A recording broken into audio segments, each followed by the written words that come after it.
Hello everyone, welcome if you're here. If you're not, that's okay. We'll be covering some EU Crucible today.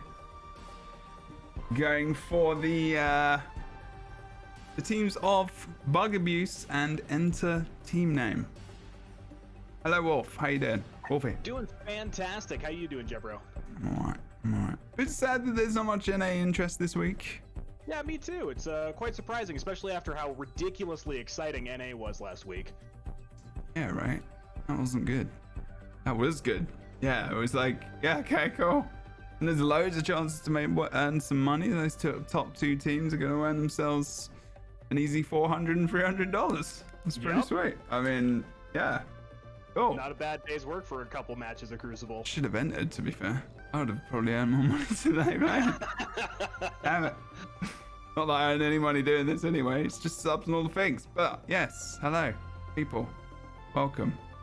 On your left-hand side, you have Bug Abuse. On the right-hand side is Entertainment Name. Bug Abuse won every tournament, I think. Yes, they're at 3 back-to-back right now, and I believe they've won almost every tournament. They're very similar to Nerf Earl and all of the iterations of them that have just kind of carried through the NA side of things. Righty-ho. Okay.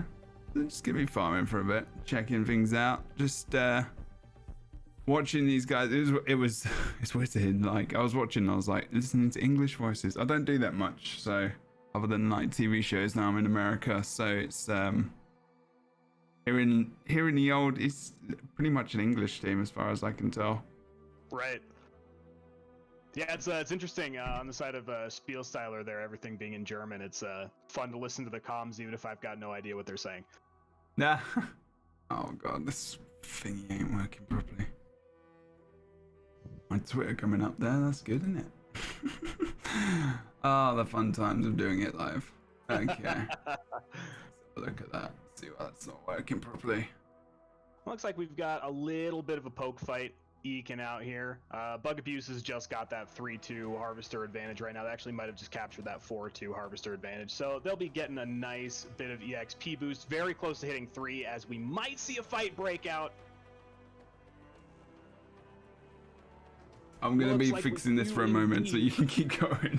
Feel free to lose your shit. One thing that we don't get to see a lot in NA that has actually made several appearances in EU, that is that Rahi coming in on the dive there on the side of Enter Team Name here. They will pick up the first elimination against Welsh Mania, but they are low and on the back foot as Alamancy drops as well. A 1-for-1 trade in this early team fight. Unfortunately for the side of Enter Team Name here, it looks like Bug Abuse has got level 3 off of that single elimination, whereas they did not. So that's put them pretty seriously behind. A couple more eliminations will drop. Drac just barely goes down. All things considered, a fairly nice trade here, but I think Rahi will fall and it'll be a full ace for the side of Bug Abuse. Not a bad start off that first team fight.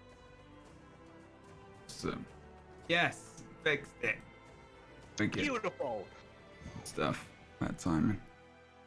Good stuff indeed. Okay. So Bug Abuse just got 1 kill? No, Bug Abuse got a full team wipe. Oh dear. But I believe they dropped a couple as well. I want to say that was 2 for 4 overall in that trade. Okay, not too bad. So it's 2 kills. What level are they? 3. So what's that? 14? No, that's more than that. That's like almost 3k XP they would have got there. Although the other team... Yeah. Started the fight right on the edge of level 2 there. Now they're on the edge of level 4. So basically a full level swing there off the team fight. Another fight again, as some well. are getting knocked low. Very close to a pick there. Surprisingly enough, though, it looks like Enter Team Name here was able to come back up and get ready to contest that hive. I thought it was going to be a free hive for Bug Abuse there, but it hasn't quite dropped just yet. Indeed. They're actually chasing them here as well. Yeah. No name. They Entity name, sorry. Grabbing that heal. Taking Mendoza's heal. Look at that. BM right there. Oh no, trying to. Get that damage. That's one of my favorite BMs is stealing that Mendoza heal. It's bad manners, indeed. Someone can get back in. Looks like the L might go down. Good job for Drakal there as well. How have they got Drakal on their team, actually? That's going to be... they're bringing it back by 1 kill as well. They both teams have got a Drakal as well. I haven't seen that much in NA. We don't actually see often a Drakal versus a Drakal too much in the past, but last week was a bit different. As it is like... you need to have the Drakal in there now. I think people are starting to realize fully how strong he is. I mean, one of the reasons he is so strong is just there's no other melee kind of CC character that has so much control like he does. Right, as much as I love Shakiri, she doesn't have anywhere near the lockdown that Drakal does. They can really set up those picks. And we were listening to Arrow last week talk about how he thinks that Drakal is kind of the sleeper best hunter in the game right now, and I'm pretty inclined to agree. Yeah. He's got some versus Tosca is a bit of a pain. We could actually see Alamancy grab this here. Going for the 1-1. Sorry, 1-0 hatch. This is still the first heart. Completely forgot about that. They're just pushing them away. Lovely job. Pushing those guys away and they grab that first heart. Awesome job from them coming back into this game. Absolutely. After a crushing first team fight, 2 for 4 is still pretty serious, and the Hive was already up, and they managed to come swing back and grab the first heart. Very impressive. Good job. And anyone in the chat, you want to tell your friends, tell people what's going on? You got EU today. Checking out the other side of things. NA's are pretty quiet, so I thought we'd give you more action today, give you more of a cast. So it's always nice to see what's going on the other side. How often these teams, what the difference is as well in terms of how the teams play, what they're thinking in terms of farming. If they go more for kills at the start. Earlier last week was more about kills. Especially in the finals compared to previous weeks. Well, even though we sometimes don't see finals. Oh, here we go. We're seeing a bit of a chase here for enter team name, running away from the action at the moment. They do look like they've caught out the Drakal, I believe. Looks like we got Rahi drops there off the top at least. Yeah, sorry, Rahi wasn't Drakal. It looks a bit big. It was just big. I was looking into the distance. Yeah, it's really fun to see because we don't see a lot of Rahi in NA, but ever since Hecat's team took a massive sweep of the entire tournament, we want to say 4 weeks ago, using an experimental dive comp with Rahi, we've seen it show up a lot in EU, which is a lot of fun to get to see that hero get some use. Indeed. This is the thing. Yes, the first hive, as Vane says in the chat, first hive doesn't matter, even the second one, too much. As long as they're farming and whatnot. I was listening to their comms as well, and sometimes I've watched a couple of their VODs in the past. They did get another kill there on Alamancy, actually, who is our POV. But yeah, it's able to get some kills here. So I'm gonna have a look at their XP, what level they are when they come up. If maybe we'll see the scoreboard quite soon as well. Got the second hive up. I'll probably grab this one pretty easily unless you see Alamancy getting back into the game. He's not even respawned yet. It's not even worth. They need to just grab themselves some harvesters probably. Just hang out. Yeah, that's my thought too. Just grab some EXP. Make sure that they're trying to decrease that deficit as much as possible. That first heart really got them back in the game, but they lost several picks in between that heart and the second one is level 3, level 4 right now, and bug abuse is very close to level 5 as well, so it's going to be a pretty huge break point yet again. Yeah, when they hit that level, so they're not even, they're close to 4, but yeah, level 5, that's going to be pretty nasty, and it should be around the third hive if they do go 2-1 up. Yeah, it's going to be pretty rough, but they'll go for the farm. Elements is going for some farm over here on the south side of the map, southeast side of the map, sorry. Just going for those spitters, gives them a little bit more XP. Got a little bit of a fight going on as well. Now, other POV comes the shield maybe from the Rahi. Just going to leave. Actually, got Rahi here as well. Kind of interesting in itself, in all honesty. It looks like on the other side of things too, we've got Summer taking on that Mendoza. Unfortunately, Alamancy is going to fall on the backside of that fight. That's that huge level differential right there. Usually Summer's got an easy time against Mendoza in a 1v1, and that was a pretty easy pickup. And that looks like they're picking them out. Kind of, they're wandering around trying to get maybe Harvester control, I think, at the moment. But as they're chasing, they need to come back together a little bit. That's Cezanne. Really needs to be careful on the team of and the team name. Drakal has grabbed the Harvester. They're getting picked off one by one, even though they're almost in the same area, right? Like, yeah, it's interesting. They're just not fighting cohesively. Like it's as if they're all separate team fights inside the same location from each other. Drakal was right there and just didn't help Cezanne follow up on that damage at all or help her disengage. Well, interesting lack of team play. yeah. Since they were doing a little bit better earlier on, I mean, Rose Bugger Beast, I know that, for example, there is a lot of communication going on. Even if I just whack up their comms, guys can North Passage Farm. North Passage Farm is gone. Right, okay, I'll push up straight. Let's pin him here then. even talking about the farm, like in farm areas, like thinking, like talking about where they might be. If they haven't been farming in those areas, they're four now. They're probably tracking down that Drakal. Looks like they're hunting him down. Jay, play aggressive. Let's go. Full string. I really appreciate this strategy in between hives here, knowing where the spawns might be and where the farm areas are going to be, tracking them down and making sure they don't catch up in EXP. Pushing him back. Can you focus Summer instead? Completely. Oh, they've changed target to summer now as well. Turning around, Elements is going to go down here. Yeah, they got this. Will be right behind them as well. You got to be real terrified of that Earl once he hits 5. That Gatling gun damage just melts through everything. Yeah, mate. This is, yeah, not great for these guys at the moment. They're just getting picked off one by one, and also that was just like, I think that was just the summer coming in for the fight. Actually, Drakal might get out here. Now, if they use this Drakal as a distraction tactic even, it could be pretty good. But then, if he goes into the corner, maybe he's got away, actually. Or did they get the kill? I didn't even see, actually. Did he come out? I didn't see a kill in the feed. I was just switching over to Almancy for a second. Didn't see anything on there either. Looks like they are going to abandon the Drakal. I don't think they're going to spawn in and try and retake that team fight. Summer has spawned away, and I believe they'll probably surrender this next hive. I'd be surprised, honestly, to see them contest it with Bug Abuse being almost level 6 at this point. Yeah, they do need to hit that 5 if they can. Yeah, maybe grabbing all those harvesters. They got what, like 3/4 of a level. They've got a bit of work to do. Hive is, oh dear, they've been chasing that Drakal all day. Oh, Hiven will win, they say. Hiven will win, okay. That's the second hive, though. I know that, right? Or they just like, yeah, screw it. Hiven will go for the win.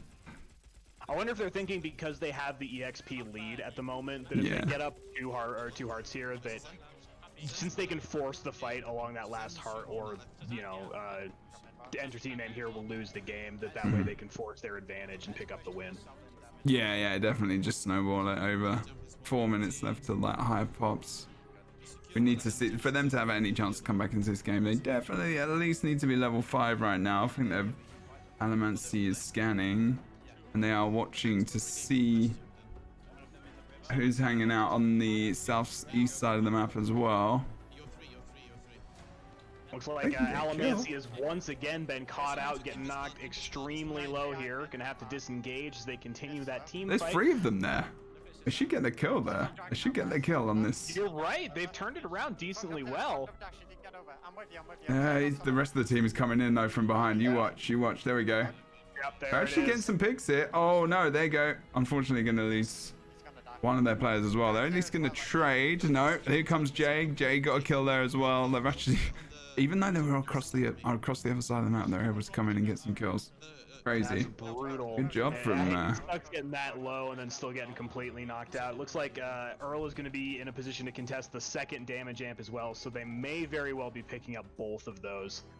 And I don't see things going too well for Enter Team Name here if Bug Abuse picks up both damage amps on the backside of that fight. Yeah, Arrow, exactly. Yeah. They just keep getting picked out. I think they just want to get them. They're trying to track them down almost to a degree, or at least.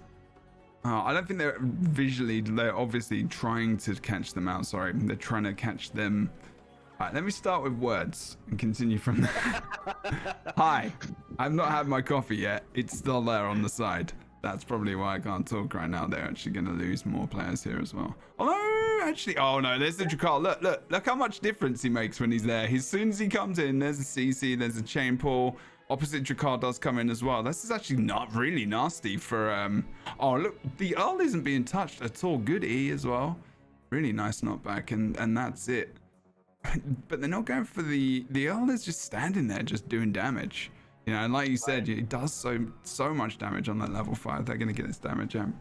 That's pretty much the game, really. But like Arrow said as well, you know, probably don't want to be going in for those. Going in for the kills. Even if they see one person wandering around, maybe try and get the pick. But at the moment, like, they're giving away their position. They're not able to farm. They're not able to hit like level 5. They're very close. Or are they level 5? No, they're pretty close to level 5. We've still got a bit of time on the Hive as well, so they might be able to get in there at level 7 now. Power and health advantage, at the very least. If they do hit level 5, that's going to be a little bit interesting on this. I mean, look at that. Cynic here is so confident he's still leaving himself at like 3/4 HP, just immediately going into the next fight. Doesn't even bother stopping by the healing station. Not even bothering. Yeah, Confidence right takes too much time. It just wants to go for the kill. It's all good. Doesn't even care. It's fine. All things considered, though, Enter Team Name here has had some great team fight skills. They managed to get great picks, and when they do have that Drakal there, exactly like you're saying, to collapse on the fight, they did well. They just weren't really pushing to those strengths a lot of the time, playing separately. It was very bizarre to see some of those team fights. Yeah, it's just getting picked out early on. They got picked out really early. A level around level 2, 3. Actually, that's not too bad. It's not that early. I guess level 1 is the worst, but like that's when you start to see those fights coming out. Just there's no small skirmishes around the map, the single picks as people rotate around, and yeah, that's the series. I believe Bugaboo's have won that. Yep. Yeah. Okay. We can pick something else up. Looks like, on the other side of the bracket here, Guardians versus Crucifix. If you do want to stop in on them, it looks like actually that game just ended as far as I can tell. So I believe it was a 2-0 victory for Guardians of the Crucible as well, moving right along to the winner's final. Nice, okay. Let's see if I can grab this.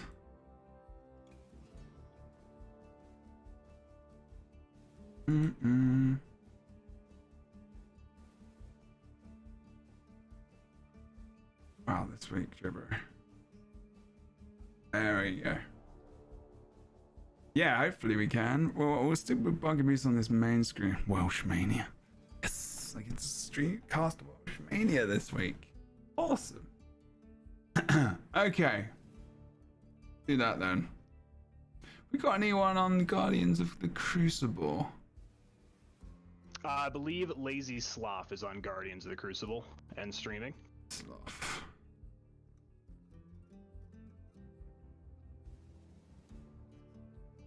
You know, it's an interesting point, Arrow, talking about the complete lack of AJ right now. We haven't seen any AJ on any of the teams playing yet today, which is pretty surprising. She's been a pretty necessary pick in every team comp in NA, I think.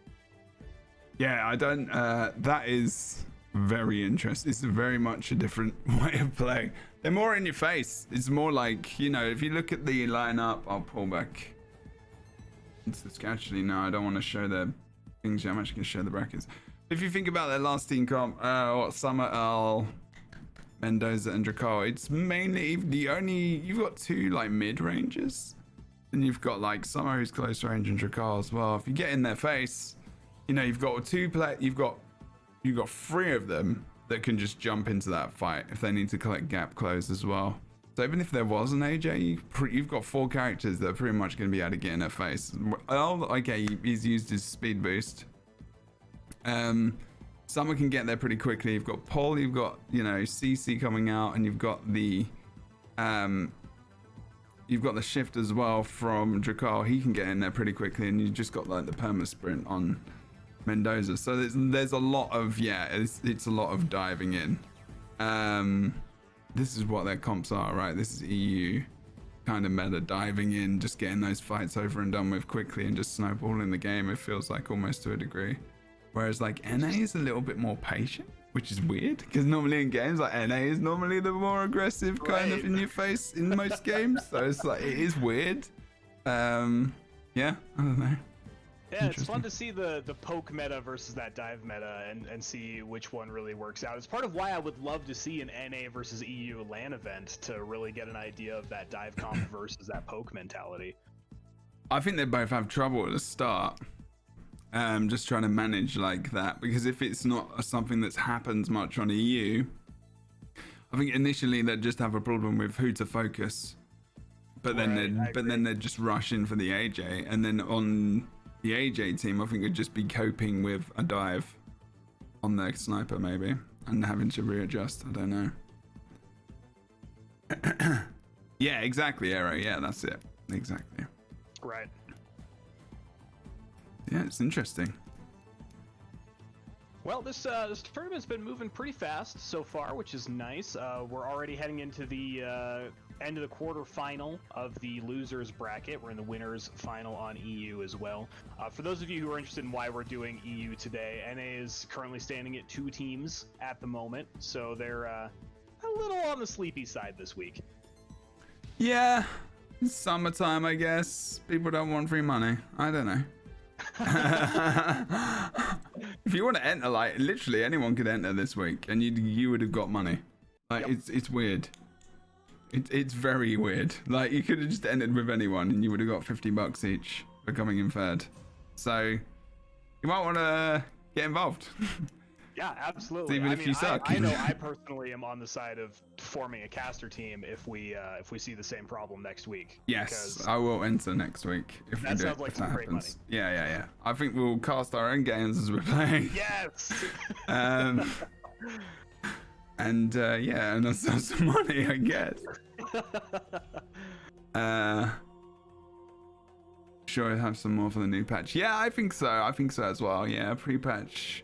Business. Where is your team, Arrow? You guys could have come together. You just didn't want to play, I guess, if you can have your full comp, maybe. You don't have the long range, high damage perk that allows you to play defensively. Right, yeah. Yeah, I guess so, yeah. I feel like it is kind of a cyclical thing, right? When you don't have a lot of people practicing AJ in EU, you get a dive-centered comp, and then as you continue to get better at that dive comp, you can't really catch up with the AJ. And so it becomes more and more of the meta in that region to be playing that dive. Yeah, exactly. If it's just not played, you don't need to. No one's playing the character. It doesn't matter. That's the thing. Right. It's like, you don't need to. I guess, are there individuals that even pick up AJ in EU? I don't even know. I know there's nothing more frustrating as an AJ when you're just sitting there on a rock and all of a sudden a Summer Drakal Rahi teleport on you and you die instantaneously. So I imagine if you're getting crushed into the dust like that, it's hard to get AJ to the level where you're going to be competitive in a tournament. Wow, Arrow is a free agent. Holy crap. So, wow, okay. I don't know why they wouldn't just pick you up permanently then. Oh, Bloom is back. Oh, right, okay. That's interesting. Yeah, I mean, we saw that win in NA last week. That was quite the upset. I wouldn't be surprised you guys aren't sticking together for another week. Fair play. Well, we're just waiting for these guys to start, and we'll be back into the game. Welcome, guys. Welcome, everyone. Hope you're having a good day. No, Summer Kiri is better for that comp. Kiri is better for that comp? This one? Then Summer? Interesting. That's an interesting perspective. I'm a huge Kiri fan myself, but I feel like it's very hard for Kiri to operate pre-level 5. Like, once she hits level 5, she's a team fight nightmare, and she's great at zoning and all of those things, but her lack of a movement ability to get her across the map, I feel like really hinders her a lot of time. Yeah. I mean, yeah, that's the truth. I mean, in dive, I guess, yeah, I think if you're going to replace anyone, it would be Mendoza. I would have thought anyway. We're just going to all go in there. Thank you for the gifted sub. Appreciate it, dude. Yeah, I think Summer all around is just pretty damn good with the pressure from flamethrowers. Above that 50% heat. It's crazy, and those fireballs as well, and just the zone denial is pretty good. She has a great combination of that mid-range poke with the fireballs versus that absolutely brutal up-close damage. And if you're looking at like a macro game as well, with Summer's ridiculous rotation speed, she's so good at getting to those objectives. Like, you can lose a fight and die as Summer and get into the fight again before the objective's over with how fast she rotates. Yeah. Need the med packs from Mendoza? I mean, I guess so. Just I mean, yeah, if you're literally balling around the map and you're not farming as much solo, I guess, and you're not getting the med packs, and that's not something that gets done. Right. I mean, I guess so, but still, I'm not sure med packs. But you're right about the bug. The bug point is a good point. Like, who's gonna take out a bug, for example, if there is no one at range who's gonna be able to take him out? So yeah, I mean. Yeah, that's true. Without any sort of poke damage, Bug becomes a great anti-dive. You know, pop 3-4 of those plants down, sit back and laugh. Yeah. Yeah, Arrow, your comp last week was very good. Yes, great. I think they've definitely got their all uses. I wouldn't say that. I think Mendoza's heal is definitely important, but it's just maybe even who you play against, but maybe in that dive, like getting that heal every so often, if you're not going out to get med packs and stuff, is going to be better, yeah. It's part of why I'm really interested to see if there's a support hero somewhere down the line for Crucible, because I'd love to see someone who's dedicated healing and shielding that could maybe replace Mendoza's med pack in a team comp.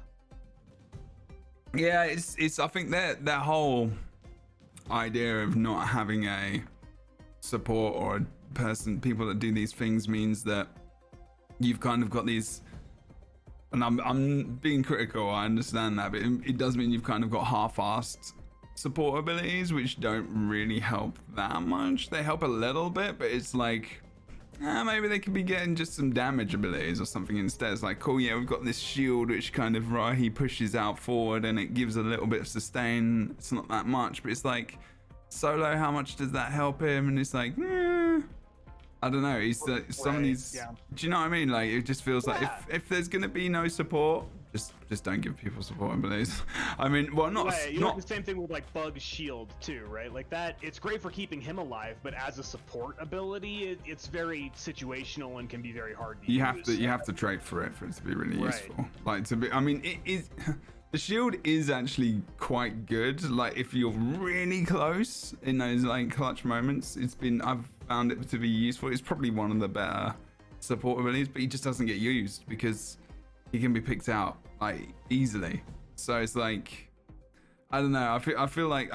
I really do think two good solid support characters, and I don't know how everyone else feels about this. Two solid support characters would actually be a good idea for this game, to be honest. They could certainly do very similar to what Overwatch's hero design has done, that they don't have to be ineffective in combat. Just give them significantly fewer combat abilities in lieu of very effective support abilities, and I think we'd see a lot of use out of them. Even if it was just like one ability that was just... This is the thing though, because I know what they're trying to do, because if you have a support character and you only have two, you're going to be rolling with those. Right. You're gonna have them. There's not gonna be much diversity. But I think like no matter what, like you find a strong comp, you're just gonna have it. Like how many times do we see Earl and Summer, for example, and AJ on EU and NA, sorry, and do you know what I mean? It's like there isn't that much diversity. I mean, maybe there is. EU. I guess we've seen Shikiri now, so there is that. I guess there's... No, I completely agree with you. That in a lot of ways, right, we're seeing a lot of that stagnation in the meta as it is anyway. You know, Arrow specifically talking about that Mendoza's med packs are necessary in a lot of team comps. That's essentially your support right there, right? You've got your Mendoza that you have to carry around all the time because he's the one who can drop med packs for you. And actually, I'm kind of interested, like, what if someone picks out a bug? Like, is that gonna be the Mendoza? That's gonna be Mendoza who picks him out on I've not even changed the team names. Bloody hell. Lord. Get up now. Bug Abuse, what's the other team name? Lord. It is Bug Abuse and I'm on the NA. I'm really good at this, guys. Ooh. This L is getting ripped apart. Oof. It's Guardian. It's Guardians of the Crucible. Yeah. The other comp there. Yeah. It's like they got picked out. Sorry, picked out. They got zoned out there, unfortunately. You can get caught. You can get caught while you're running in between the pathways, between objectives. That's fine. As long as you're not giving off kills every 2 seconds, and it's all good. It's not really much of a loss. It's just depending on this first hive, really. And we saw in the last game as well. Saw a few kills early on as well for the team. Interestingly enough, this time too, we've got our first set of amplifiers spawning before the hive, which I like to see that. I kind of wish the first set of amplifiers would spawn before the first hive, like every time, because it forces this really fun early contestation and early team comp, or you play around the trade, which it looks like is going to happen right now, and they'll each just go 1 for 1. I actually kind of wish it was. Yeah, I actually almost wish there was another way this could be done. I don't mind amps. But like there's a 1 apiece, and like if you lose 2 damage amps, the game is almost over. I don't know how the players think about that in chat. I actually almost feel like damage amps shouldn't be a thing. Health, I don't mind too much. I guess it depends if you get your damage on point, right? If you playing the game better, like if you're just genuinely able to, take out a team and your focus targets are better, damage amps aren't going to make a difference. But when you stack those two up and you're levels ahead, like it makes it very difficult for the enemy team to come back. I think like sometimes. I would be interested to. Hey, we got this big team fight here. Yeah. Summer laying some serious damage down. That's going to be an easy elimination onto Frozen. Mendoza's down. See the Shakiri dive in. Oh no! Earl is in the bubble. Uh-oh. That is definitely not a good thing. Oh, here comes Rahi, actually. They're actually completely reversed this pressure down. They're running away. They're bailing a bit. Interestingly enough, they were actually able to pick up the heart off of the back end of that while they were waiting for the team fight to start. So now all they got to do is disengage and stay alive. Yeah, they actually, like, even though they got that heart, if they lose the fight, they're going to be... Yeah, this is going to be awful for these guys. Completely awful. They're going to give away a lot of XP. We've got level 2. Actually... Oh, sorry. Both teams are on level... Oh, no, they're not. Wow, I'm looking at the wrong screen. He actually went down. Yeah, it is level 2 to level 3, and now it's level 3.5. And if they lose this fight with all 4, Drakal and Shakiri both caught out, then we're looking at a level 2 to level 4 swing. It's exactly what you were talking about last week, that hives don't give you anything other than a point towards the win, no experience, no anything like that. So yeah, they pick it up, but now they're going to be majorly behind coming into the next fight. Yeah, I mean, like a hive capture like that is important when you're like 2-2. Like, when it's a match point hive, like you shouldn't be risking your team and like losing, which is what, level 3, 600 level 1, right? 650 level 2, 700 level 3-ish if they were level 3. So they were like 650 at least XP. So they gave away, how many kills did they give away? They gave away 3. I think they haven't quite chased down the 4th one yet. Okay, so that's 1300. That's 19. That's close to 2k XP-ish, depending on what the numbers are now. They just gave away 2k, and I'm not sure how much experience it is level-wise, but they've got a majority of level 3 off killing those 3 kills. So, it's a level, the first hive for that much XP level early. So, they snowball into the second hive easily. They've already got advantage in terms of upgrades. This is when it's easiest to get the hives. Like before level 5, like if you've got level advantage, those fights, if you're even in terms of, your skill and team fighting and everything else, level advantage is everything. But when once you both teams hit level 5, it's power and health. Then it's all about, making sure that damage is on point, because, health and power are going to make a difference, but upgrades are ridiculously strong, of course. So, that's why the pre-level 5 who are winning those fights are just so important and indicative for the rest of the game, really, that they're getting more kills there as well. And considering how difficult it can be to get kills when you're behind in levels like that already, if you hit level 5 while the other team is level 3, it doesn't really matter if you're even in skill. Once you've hit that point ahead of the other players, you've got 10 minutes or so of advantage before they're going to claw their way up to level 5, and that's more than enough time to swing the entire game in your favor. Yeah, the entire game, indeed. That's right. And they come together, these guys, when you hit like level 4, or when you're level 4, 5, almost, and you know you're ahead, you can just ball up and you can just start getting kills and just, you know, extend that lead even more and just deny them from getting to level 5, to be honest. Did this a couple of times. We've seen them doing twice now in the last game and in this one is they'll group up either 2-2 or 3-1, whatever it might be, and they'll scout out those farm locations. So you don't get a chance to sit back and take spaceport or whatever it is you're doing, because all of a sudden you're going to have an entire team collapsing on you and getting that pick, and they're denying any chance to catch back up in the game. This is a nice position we've got here as well for bug abuse. They've got the high ground on this very, very small corridor. They don't, if they're going to approach this fight, they do not want to approach it from this angle. They're actually pushing in, they're diving in. They're literally diving in. This is what it's about, and they're running. They're running away, man. Look at this. Just going as fast as they can. Why? Oh, no. Oh, Jesus. That is brutal. And look, you can see the L right far back there. Yep. So far back, just spraying that damage. No one's going to push onto him because they can't, because they're being pushed back.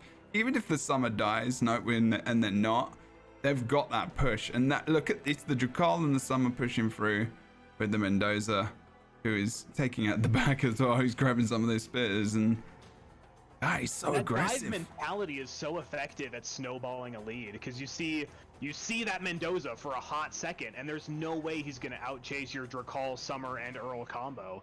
And so you get a pick. You don't even have to worry about the hive, right? Just turn around, take the team fight, and get even further ahead. Yeah. And a lot of the time on NA, they kill the hive first, and then they fight across the hive heart. Right. Like, and we don't see that on EU that much. I mean, today we've not seen that, and I don't watch EU that much because it's just time. I'm doing NA on Sundays. So that might happen previous weeks, but it looks like we don't even see.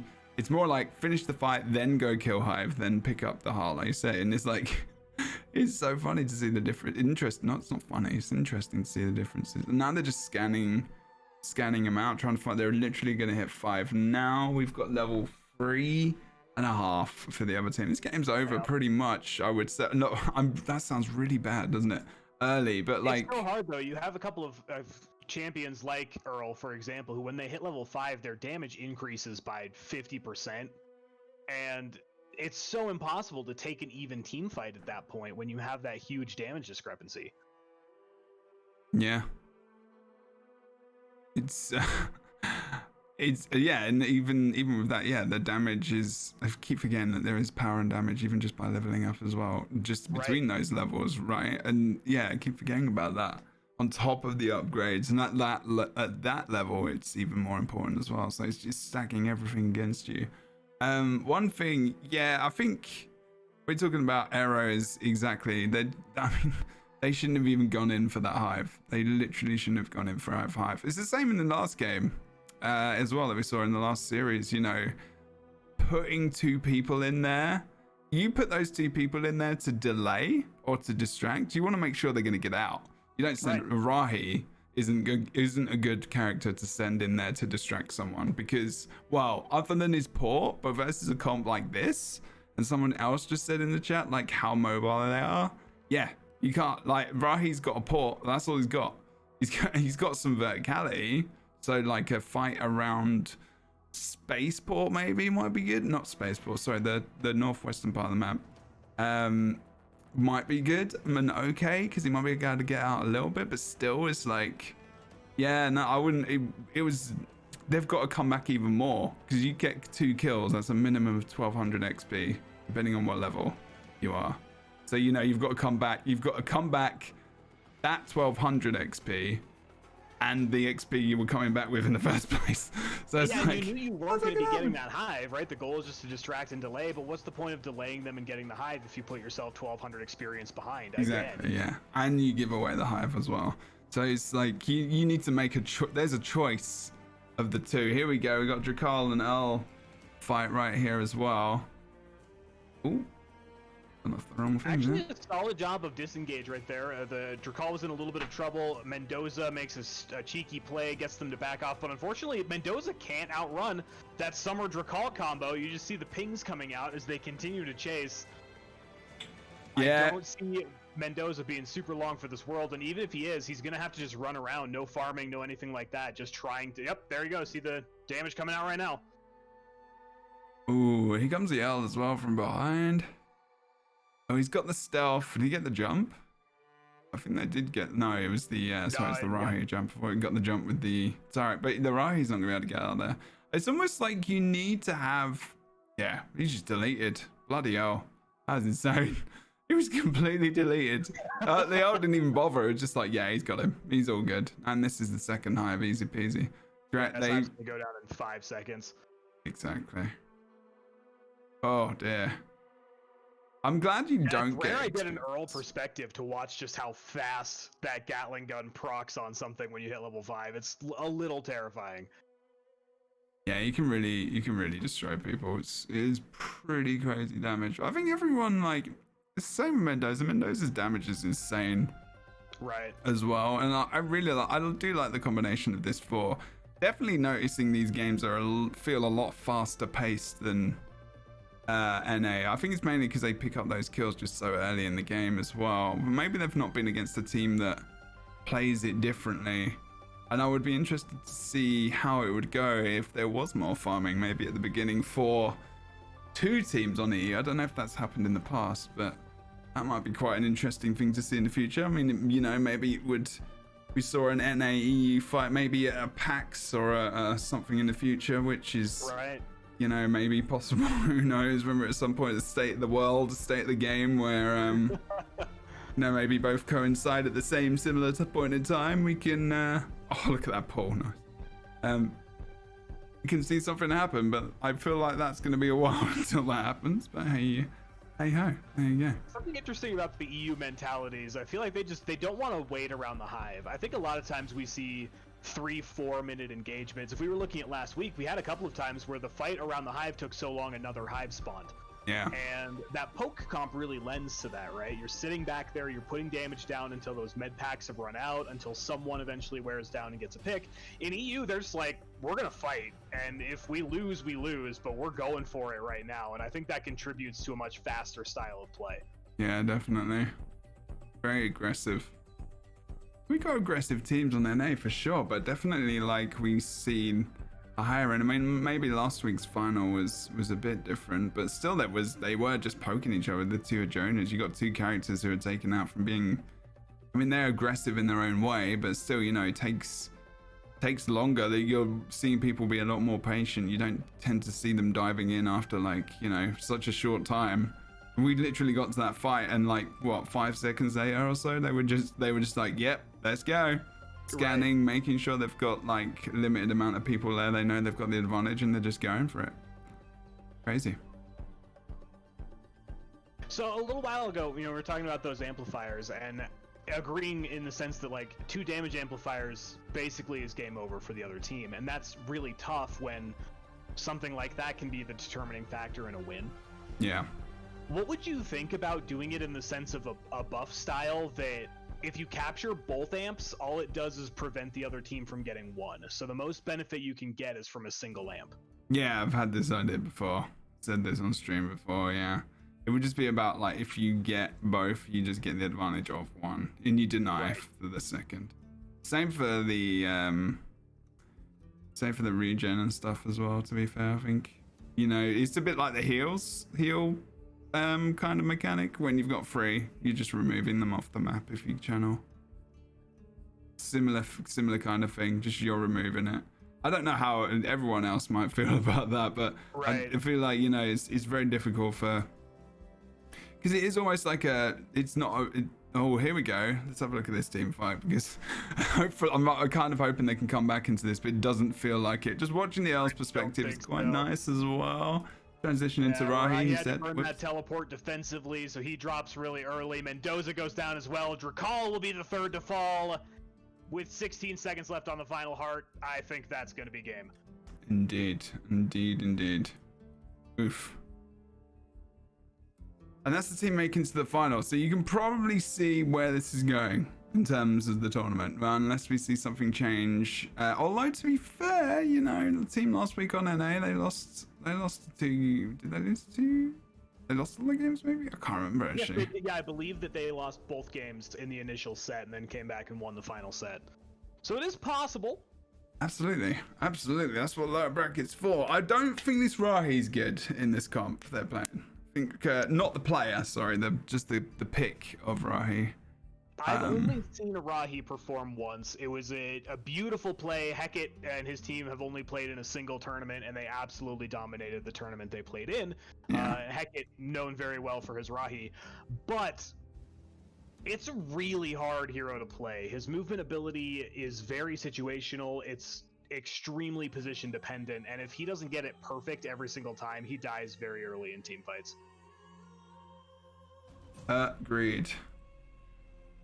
Yeah, I'm still a bit like Rahi. He can be fairly abusive. I played versus Axel actually. He was in the chat last week. He was just ridiculous on my face all the time. And it was just the CC was nice. So I've been in that position versus someone who can play like a very strong Rahi. I think like a solo queue, maybe a duo queue in rank, like in a, is kind of I'm still like in comp though. I'm like, Right. I don't know. And it's hard because a lot of the people that Rahi is best against, we don't see very often in competitive play. Like Bug and Tosca get deleted by Rahi. A lot of times if you take that Falcon Punch build, you can essentially one-shot either of them. And that's great. Like those instantaneous picks on a dive are exactly what you need to snowball, but we don't see those played very frequently, so it's hard for Rahi to be as effective as he can be. Well, maybe we will be proved wrong in this next game. Hopefully, maybe. Who knows? I'm not too sure. We'll see. But yeah, other than that, I think it's gonna be definitely gonna be at least a quicker tournament today. So I agree. that's one thing that's gonna happen. That's for sure. Hopefully, we got a bigger patch coming in next week, and then we will have. Hopefully some more teams in next week. Well, EU has 5 teams. It's pretty damn good.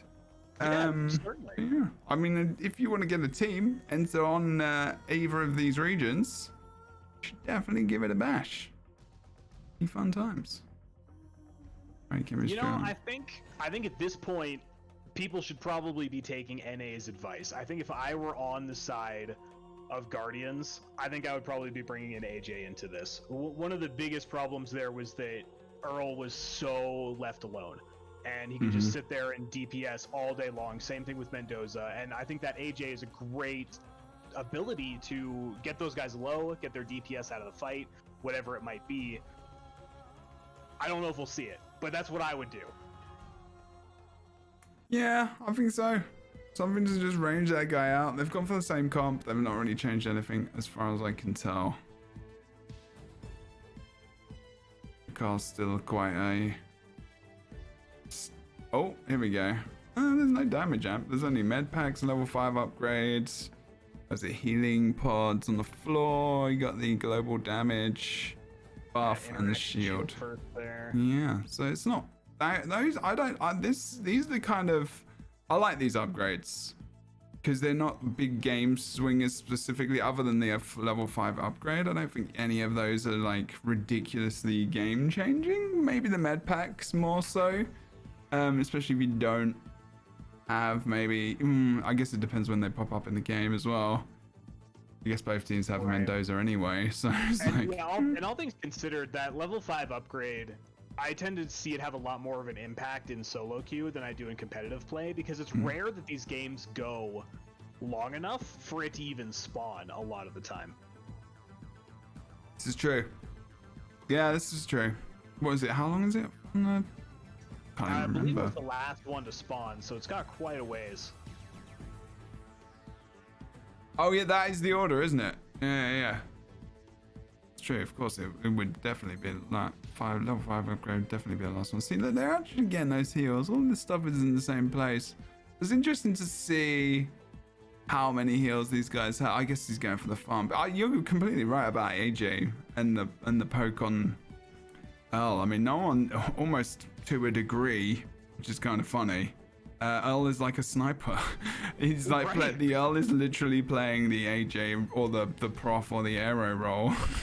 just weird. If you're allowed to sit back and do nothing, then yeah, you basically have an AJ with 4 times the health of AJ. I wouldn't tell him he's doing nothing, no. I wouldn't tell him he's doing nothing. But yeah, essentially, like, you're in terms of worrying about anyone jumping onto you. I mean, you're like the. Not like the core. He's the backbone of the team. Like, I don't know. Like, he's the bassist. He's the. Very much in the EU terms, is the bassist, right. Is the, you know, the unsung hero who's doing the things in the back. But I don't know. So that's a bad comparison. But what we need to see from them, I want to see someone play differently versus these guys. Try not to get picked out early. Just go for farm. Have a very chill, laid-back game. Right now, Bugaboos have down harvesters as well. So if the enemy team can actually just hold it the way it is and just farm, it'll be a bit more equal around these hives. And I think they're gonna just literally have to get a little bit more focus probably onto the Earl. Yeah, I would love to see a level 3 before the team fight, but I don't think we're gonna see that. Looks like one of the players in the corner is down to about 1/8 HP and is damage over time, so I think they will be going down there. Not quite sure who that is they're picking up. Oh, maybe not. I think that's Drakal there. Jay on the Drakal. Might actually get away here, which would be very disappointing. They definitely you just want him to die.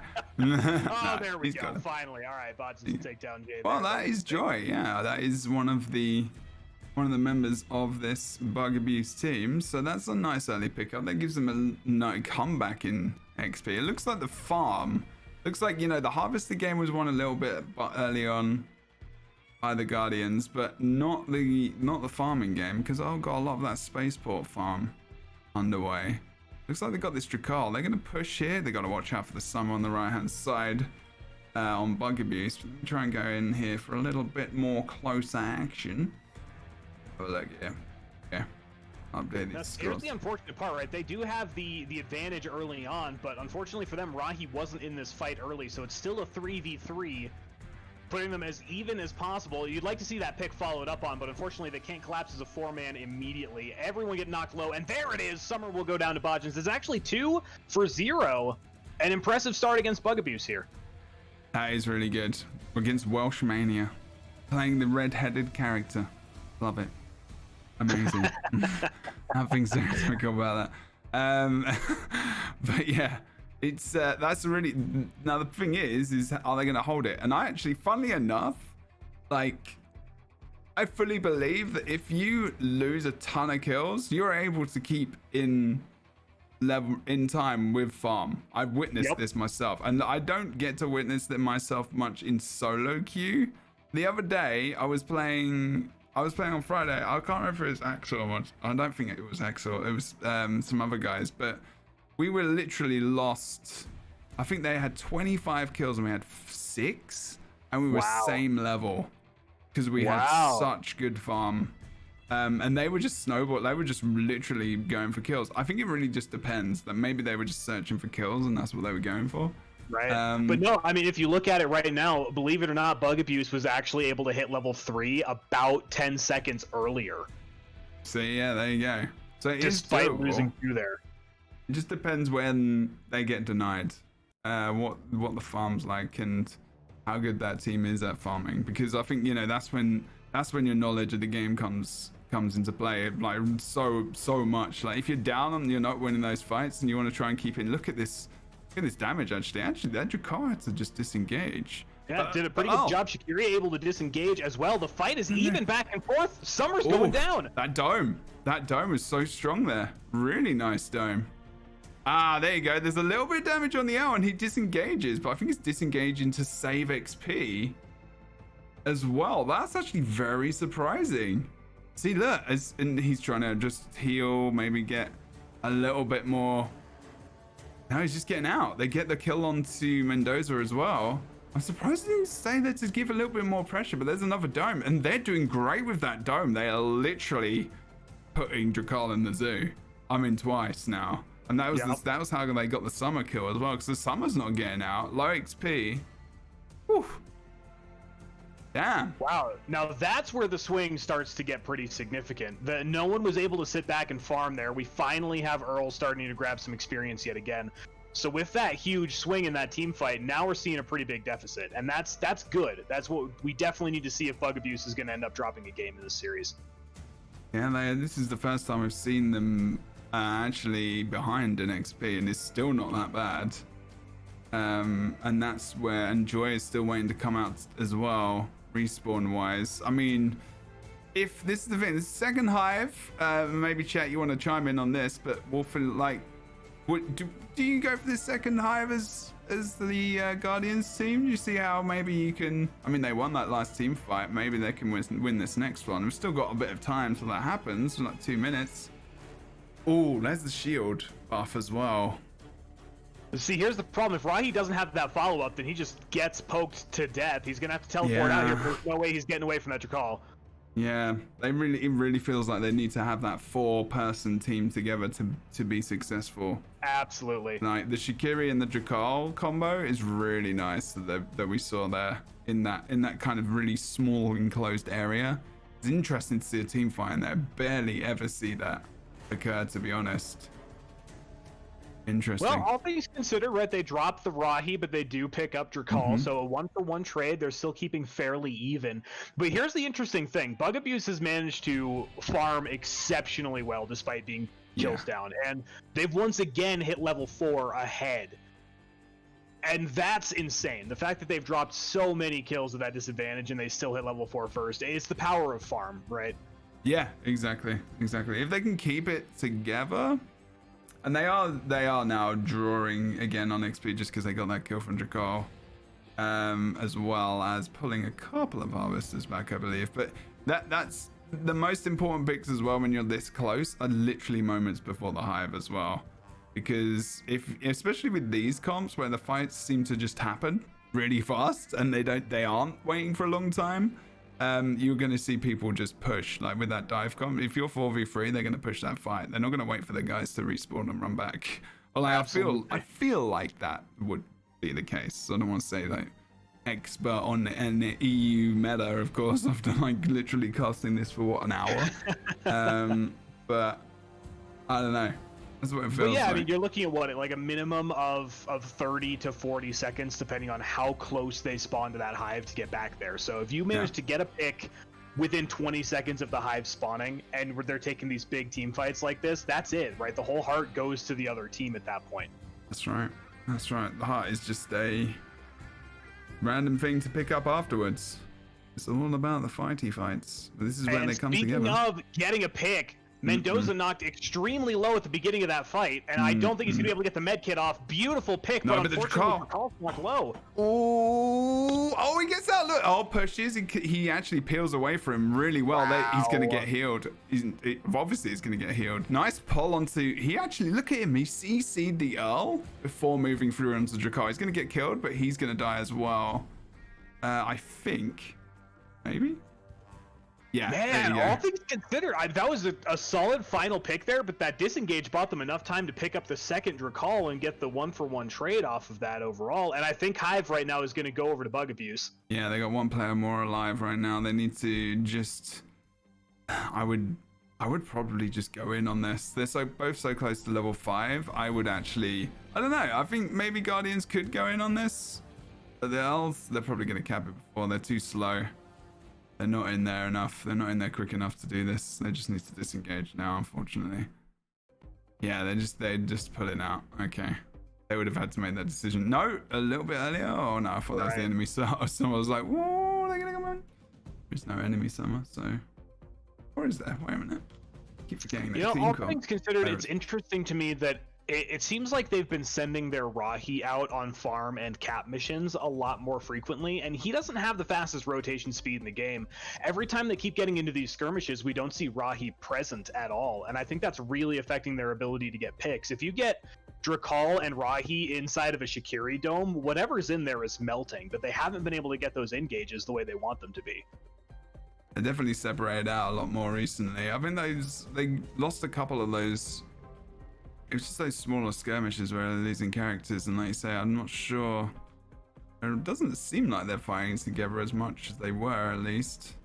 Or like, yeah, the reason why maybe they are sending Rahi out, it would just be, I mean, we've got his point of view as well, so obviously we're seeing that perspective right now, but we'll maybe be able to analyze that a little bit more, so I don't get to look at Rahi actually at all, ever, maybe, and POV wise, and I keep forgetting that he's even my other POV half the time, to be fair. But looks like they're going to try and trout down this Mendoza. He's very low. Very low. Rahi's just jumping. Good lord. It's a little terrifying seeing that jumping giant leaping towards you over and over again, but he used his teleport early and didn't actually take the brother teleport, so he's got another several seconds left before he's going to be able to try and actually catch up to this Mendoza. Otherwise, he'll just be hopping, keeping pace with him. This is ridiculous. This is the fastest way he can move. You know, it was a beautiful little trick we just saw from the Mendoza. We don't get to see Mendo POVs very often. When you pop down your turret, if you stand directly in front of where that turret drops down, you can jump and bounce yourself really far forward. I have not mastered that technique yet, but it's a nice way to give yourself a speed boost. Yeah, I've not done it many times, but yeah, exactly. In that, it's pretty key. You lose your heal, but it's better than giving away away that kill. As we saw them actually trying to get the focus on Mendoza, unfortunately, it meant they lost complete harvester control. So they're not really getting any XP, and they're not going to hit level 5. We're going to see level 5 now for Bug Abuse. They've done so well to use that Mendoza as a distraction tactic, where 2 or 3 members of this team are literally just following him around the map, and they're not getting harvesters. So they've hit 5, and literally, like, Guardians has not moved in XP. Like, they've not made the right choice here. That Mendoza's away. So stop chasing him. Go for the farm and get that level 5. Especially now, because we've got 30 seconds until the hive comes up-ish. They're not going to get level 5. 1400 experience, yeah, they're going to need a pick to get level 5 during this fight. Yeah, this was not a good decision, and they're actually probably going to lose this Jakar, to be fair. Oh, maybe not. Oh, there's the dome. Good defensive dome, actually, to be fair. Shakiri knocked extremely low, though. Going to have to disengage off of the dome, but Summer wants Shakiri very dead right now. Yeah, look. Oh, look at Leal. He's doing such a good job. There goes the shield up as well. Here comes the damage from the Rahi. Needs to reload, though. So, good port by him. Good heal. Yeah, that was close. He's got the spitter there on him as well. Good lord. He's actually not even full HP. I forget how much HP he's got, actually, how tanky he really is. It's really important. Yeah, he with got the health out. pods as well, everyone's got a little bit more HP than regular. If he'd not missed that punch, he would have got the... Yeah. Oh, did the Jakar die? Oh, no, he didn't. It was the Mendoza, actually. Yeah, Mendoza does good. A spitter, actually, damage over time will take down Drakal on the other side there. No! Unfortunate drop. Did you see the Drakal? He got out. The Drakal actually got out, and then the Summer came in and took out the Rahi. Wow. Really good job. Shall I tell you one thing that I'm noticing so much for Bug Abuse is the amount of peel potential they've got for each other, and the amount... There's a lot of it is teamwork right now and working as a team. I feel like that's where maybe Guardians are losing a little tiny bit in these team fights as well, like the amount of peel potential. I mean, they're definitely able to get out individually. We're definitely seeing that. Need to go onto their comms maybe on the next fight, but I mean, they need to hit level 5. That was the major disadvantage there, unless they've actually hit it. Yeah, that's what I was going to say too. Is that, no, they're still level 4. See what I mean? Like, we've literally barely seen them move. I think they've moved like maybe 2k, maybe a 1k, 1.5k. And unfortunately for them, losing 4-0 in that team fight means that Bug Abuse is only 1100 experience from level 6. So now they've got an almost 2-level advantage on them. Yeah, this is not great. I mean, and they're going for that med pack amp as well. I wonder if they push it. And they're okay. Well, the Rahi's got 2 at the moment, so it's not too bad. But it gives you the extra 1. That's why it's really, really, really nice. That's the major benefit as well. Okay, before a big fight, before a hive, it gives you your full med packs, but giving you that extra 1, giving you the extra ability to have 1 more heal in a fight is really strong, actually. Yeah, extremely strong. Not to mention, they just had a fairly extended team fight. Several people had to disengage and use med kits, and now they get all of them back for free. They don't have to do any questing or anything like that to get them. Yeah, right. That's exactly what we said. Like, just a bit ago, they shouldn't have chased. He was a distraction. But he did a good job as well. You have to kind of credit both. You have to credit the Mendoza as well for leading him astray while the rest of the team, because even if he dies, they get the full control of the map and they push 5 before. So it's you can also credit the Mendoza there. You're glad the Rahi didn't go down there either. They're level 5 now. Oh yeah, it's it level 5 definitely to cost level them. 6, so they ended up with a full level deficit after that team fight. It's not as, but now it's power and damage, and also med pack loss. They're on 4-4 now for Earl, so they got that cap. So they're playing a little tiny bit of an uphill battle, but at least they're level 5 now. True. There is that double upgrade. If they can get that double upgrade, that's gonna make the difference. That's gonna make up for it.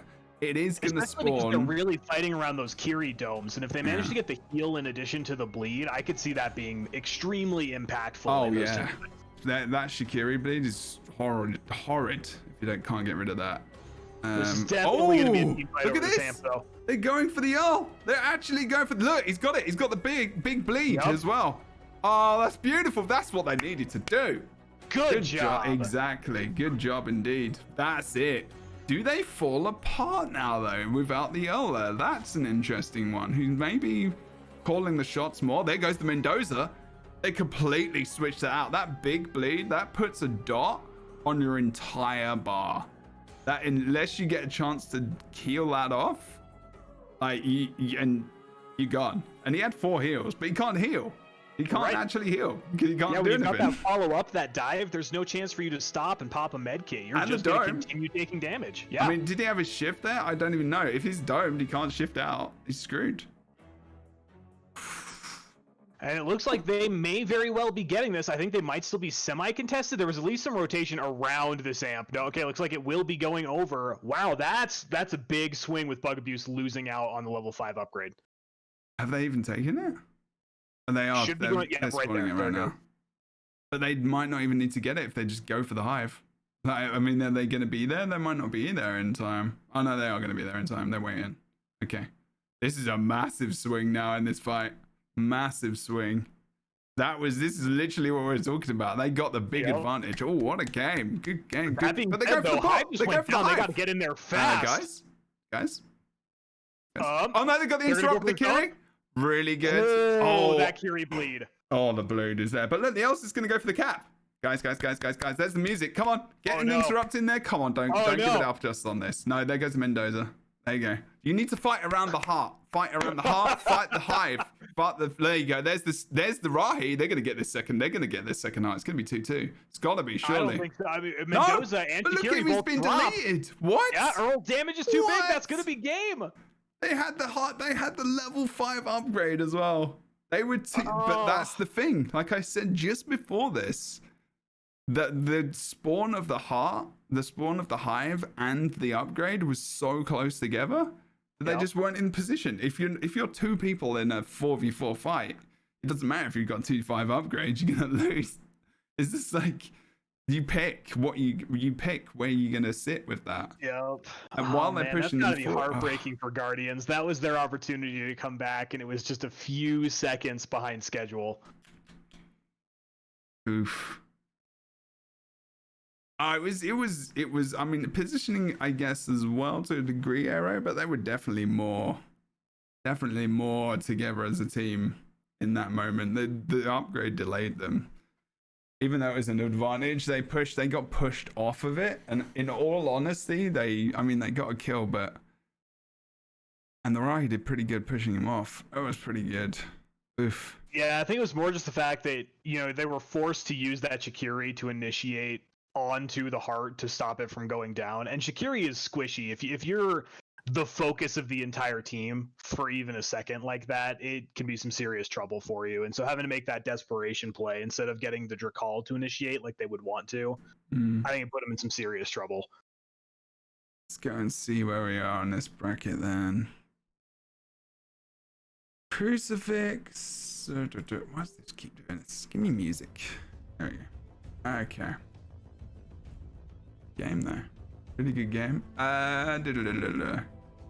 Crucifix versus Enter team name. Are they playing right now?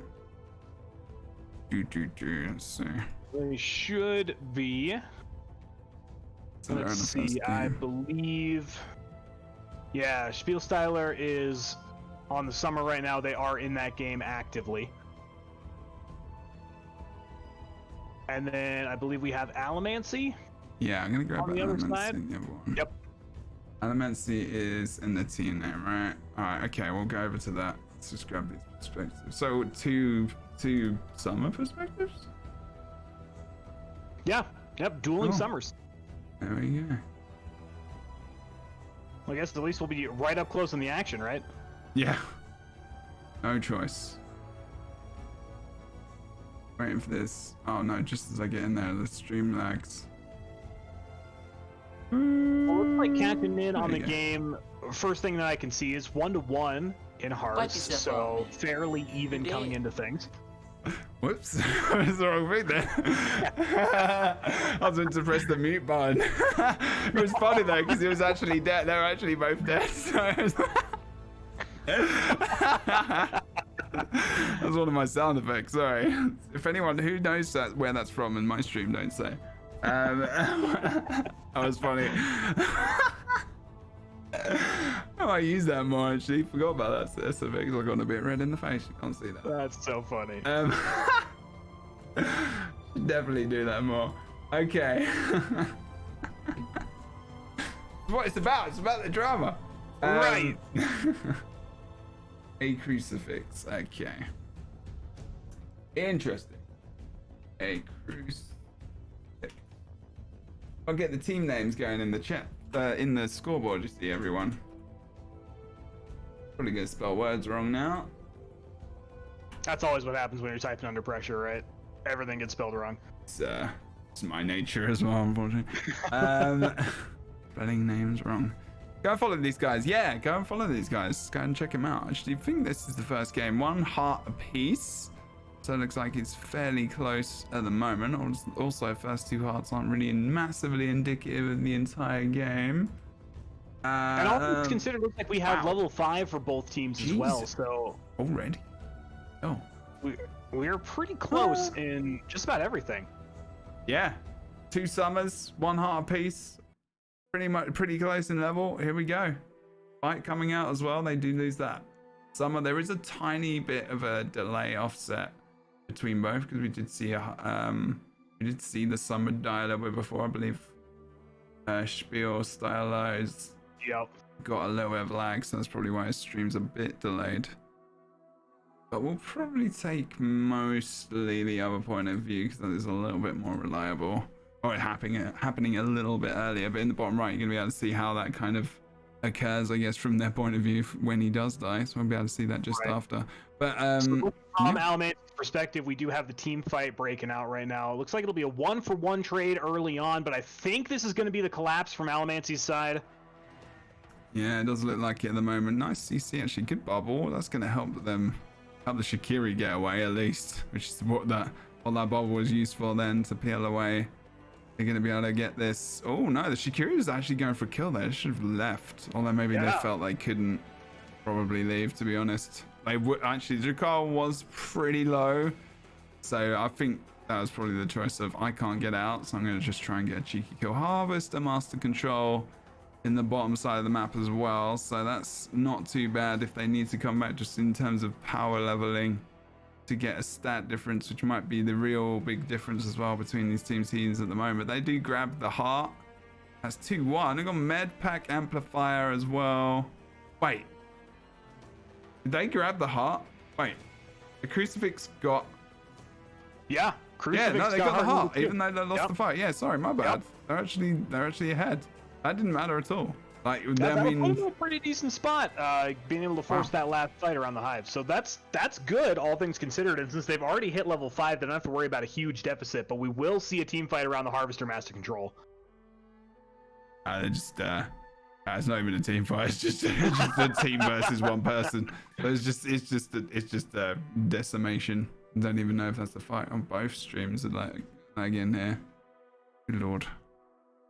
Oh god, they might actually be in the same place in terms of delay soon. Yep. A slideshow from Alamancy. PowerPoint. Boy, I'll tell you what, I am Swanson. exceptionally excited for spectator mode. That'll be real nice. Yep, it would be really nice. Relentless Studios. Beautiful. That's what it would be. Maybe next. No, I'm joking. I don't know. Soon. That would be pretty damn sweet. Pretty damn That sweet, would be. dude. Sure would be. But anyway. Alamancy a little caught out. I think should be just fine to disengage, use all those stompers. It's always Yeah, a that's little terrifying. nice. You got to feel the stompers around you, and you're trying to pop that med kit real quick before they knock you Yeah, out of you're it. just running back patiently. It's like, nothing much I can do. Actually, Alamancy might go down here from our other perspective. Spiel. Gonna be okay there, fortunately for him, but the summer has to turn around. There's the dome coming out. The Cezanne gets trapped in there. Rahi's coming in. They actually reposition themselves, come back close together, and the summer pushes. And that's what's good I like about summer as well. You can use that shift to just pop forward and use that ground AoE. It's just like, you know, to essentially deny the push from that Mendoza and from the Cezanne on Crucifix. So really good job from the summer, and then they just pop out once that work's done, get the heal, go back in, and then separate them again. Look, the summer's just gone onto the back line, it's taken out the Mendoza. Really good job from Alamancy. Actually, that's what they need to do with the Earl. If they fight them in the final, that's what they need to do with the Earl. They need to get that summer in a place where they can really pile pressure on the Earl and then pop out. I really like that actually from the inner team name. That was really good. Completely agree with you. It's extremely important, and Summer has such a great kit for zoning. You know, that what you were talking about with the ground AoE there, you can put it down multiple times in a team fight, and someone like Earl, who's either very stationary or has to run a long ways away, that kind of AoE does a great job of keeping him out of the fight. You can't get rid of the dot unless he's got that trait as well, so it's like interesting to see, unless they've changed it. I was about to say, I didn't see it last game against the Shakiri either, and I would really like to see that, because if that's an ability that is still around for Earl, there's a lot of damage over time in this tournament. I think it would be an extremely useful ability. Oh yeah, that is, I think that is something that Earls will start to take more. If there's more Shakiris coming in with that dot, they need to, and they just won't use it on him. Right, yeah, it's a complete counter to it. Just take 20 damage, pop your hero real quick, and you're fine. Yeah, and that's like your big level 5 upgrade kind of wasted. Look at this, Alamancy is allowed to get out here as well. Really good job. It's quite far, obviously. Summer is very quick. Yeah, but has the full disengage with no med kits, meaning you have to go all the way back to that healing station and take a significant amount of time to heal up, and Rahi does drop in the process. This hive is up, and again, this is actually pretty huge because they lost that second hive. They've got to contest this. Yeah, Crucifix is doing pretty well. They might actually win this game right here, to be fair. Is game 1 of the series? Yeah, I think so. Pretty sure. Well, we're going to see the dive, but Alamancy falls extremely quickly. Great focus. Oh, Alamancy down. They're going to grab this heart. That's going to be game... That might be game 1, right? He's way far out. And they do so well, Crucifix, on this fight. Yeah.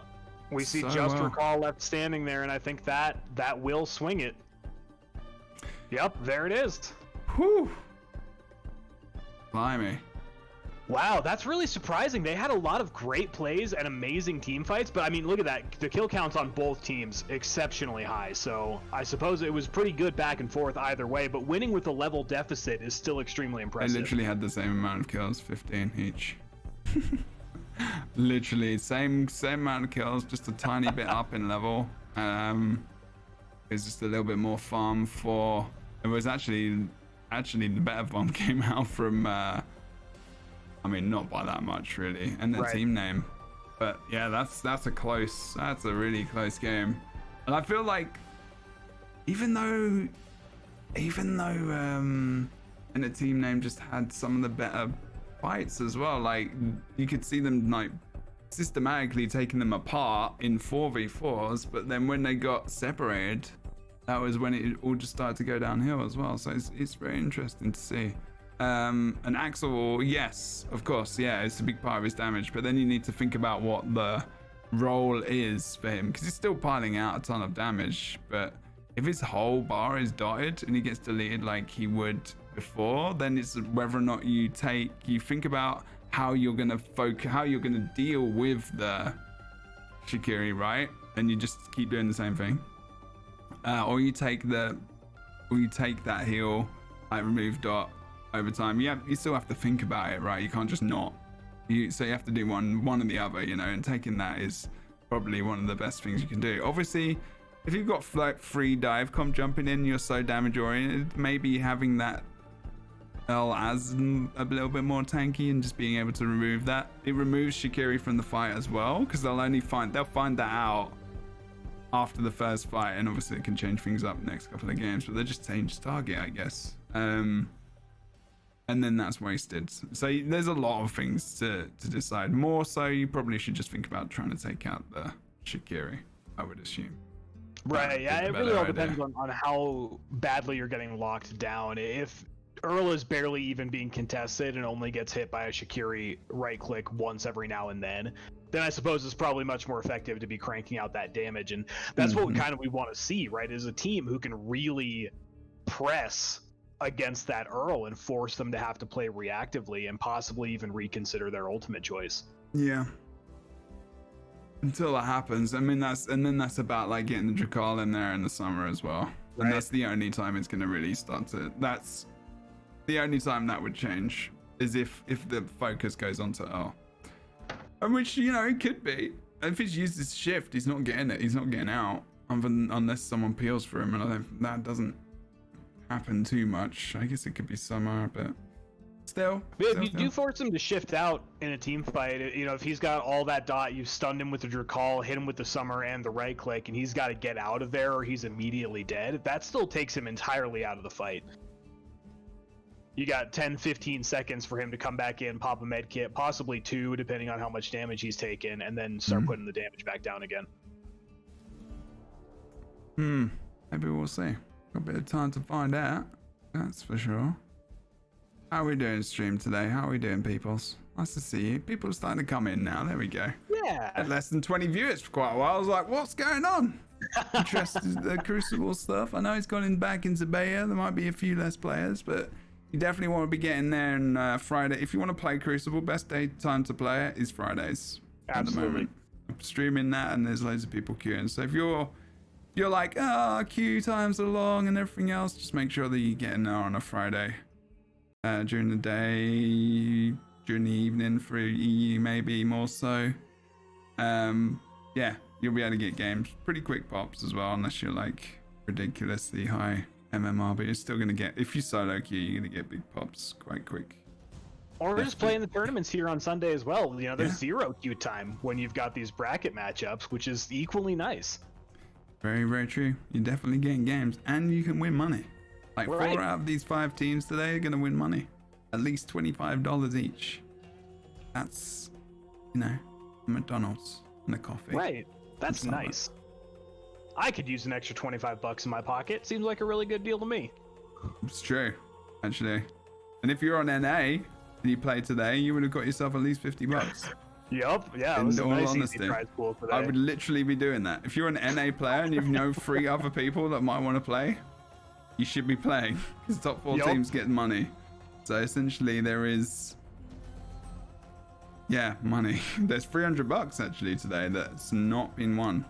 I would say that's you know, could get yourself a little bit of that action next Sunday if you fancy coming in. That new patch is coming in as well, mini map, I believe.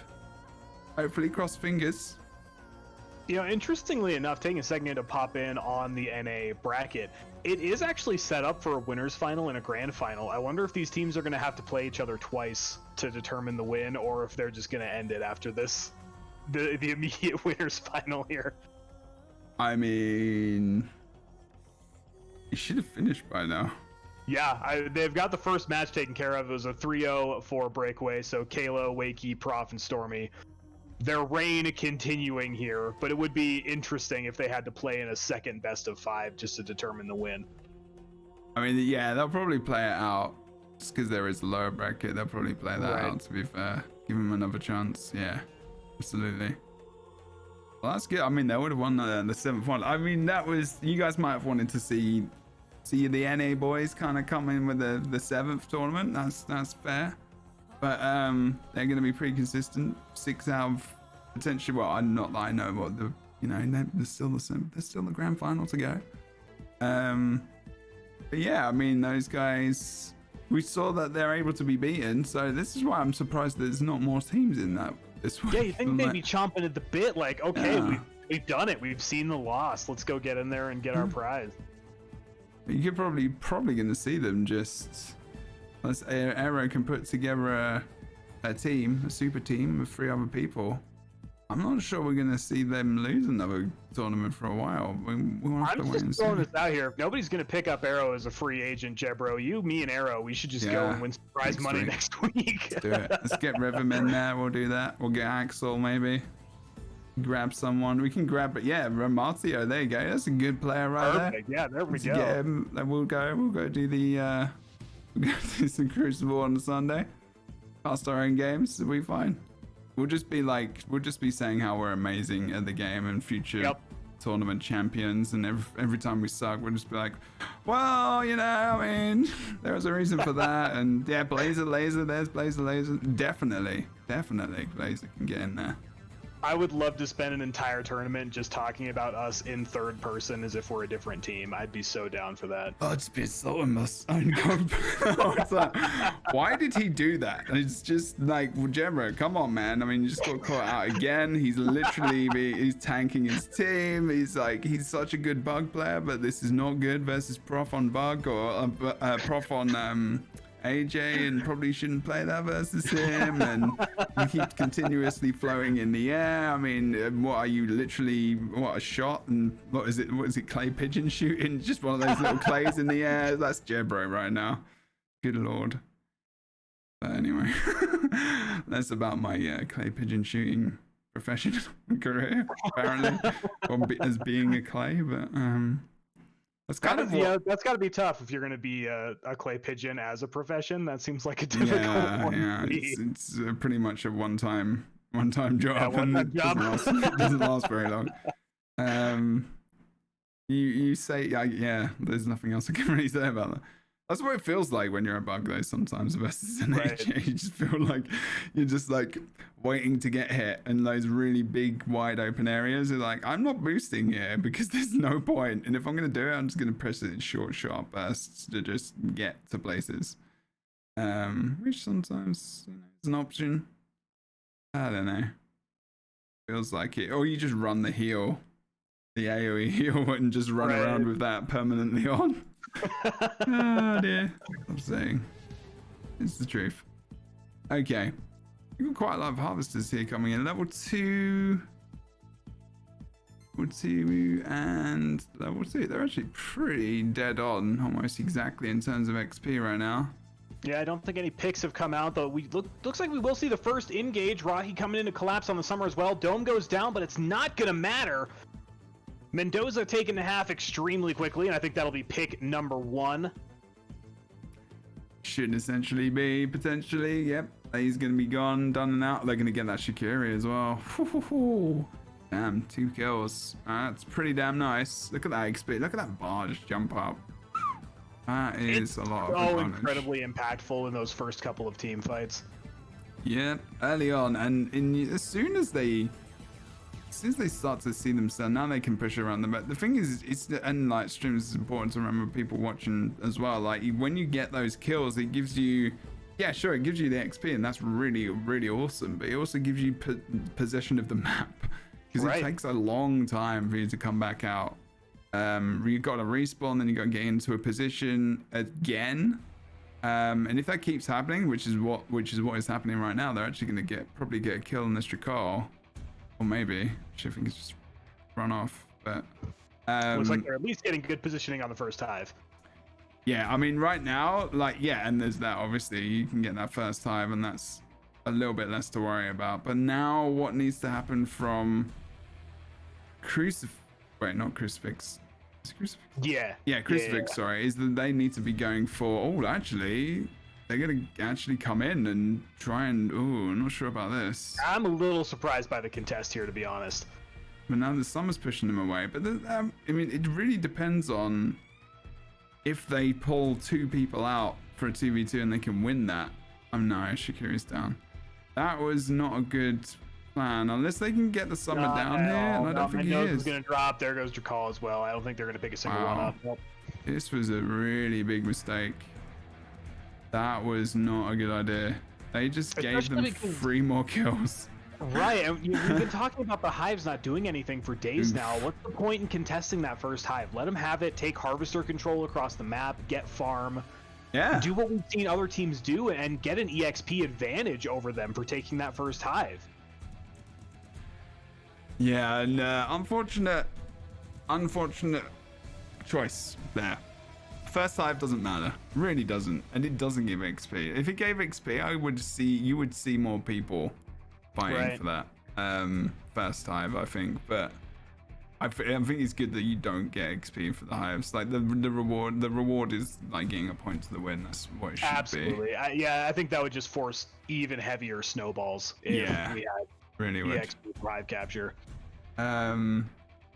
Hopefully, maybe we'll see, because they could have just got the advantage of farming around the map and decrease that level advantage rather than just feeding. Right. I mean, they literally just fed them some And now the objective that should have been contested is completely free. Exactly. That medkit amplifier could have been the team fight that they did take, right? They surrender the Hive to get an EXP advantage, and then they're ready to go and contest. And now they just drop 2 objectives for free plus a losing team fight. Very, very true. Axel, I think now, like when we're in tournaments and stuff, we just assume that they are scanning. Because you should be. Because if they're not, I mean, maybe, they're rushing in, but I mean, they kind of hovered on the side of the fight, so maybe they were trying to just draw 2 people out, like I said at the start, but that's not always the case. I mean, if you're the team that's attacking that Hive, you're just going to push 4 people on that, unless you're literally trying to just go for a cap. Here we go. Actually going for this. Pretty kill. Secondary skirmish. They're doing their best to shut down that farm right around the spaceport areas. They're all grouped up. Looks like Mendoza will be the first to fall in the team fight. Looks like as well, that was actually nice shielding from Rahi as well, to be fair.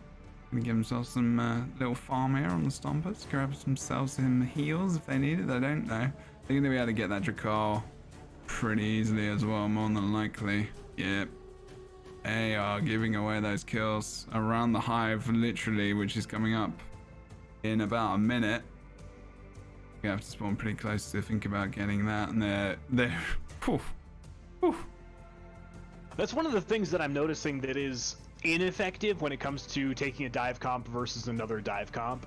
The strategy of getting a couple of people pulled out for that team fight probably would have worked if they were running full poke and they had that AJ in the back line to immediately start drilling them as soon as they came into the fight. But they don't, right? They have that dive comp, and once you're in that disadvantage, you have to go all in to try and get every single pick, and it can lead to you just snowballing completely out of control and having to feed kills. You don't have anyone to pick kills up off the backside of team fights. Where Crucifix won the last one, right? Who won the last one? Was it Right, this is the second game, right? Yes. I'm losing it. It's the second game. Yeah, yep. But it was Crucifix. It was just unexpected, I think. Chat confirm. Good lord, I've lost it. Please confirm. I am completely lost. Scoreboard's not updating, and the teams are not separated by a lot of distinguishing factors since we're watching 2 summer POVs. I think it was Crucifix, because I'm pretty sure it was. I'm just completely forgotten. I really need to make sure I press +1 when that comes up. So that one is a feeling. I'm pretty sure, I think it went against the momentum of what I thought it was going to be. I think? Yeah, because I was like, cause I was surprised that because of what had happened in the previous team fight in the 4v4, that entity main didn't win the game. Yes, I'm pretty sure. Maybe. There we go. We suck at this. It's Sunday. I've got a little bit of coffee left.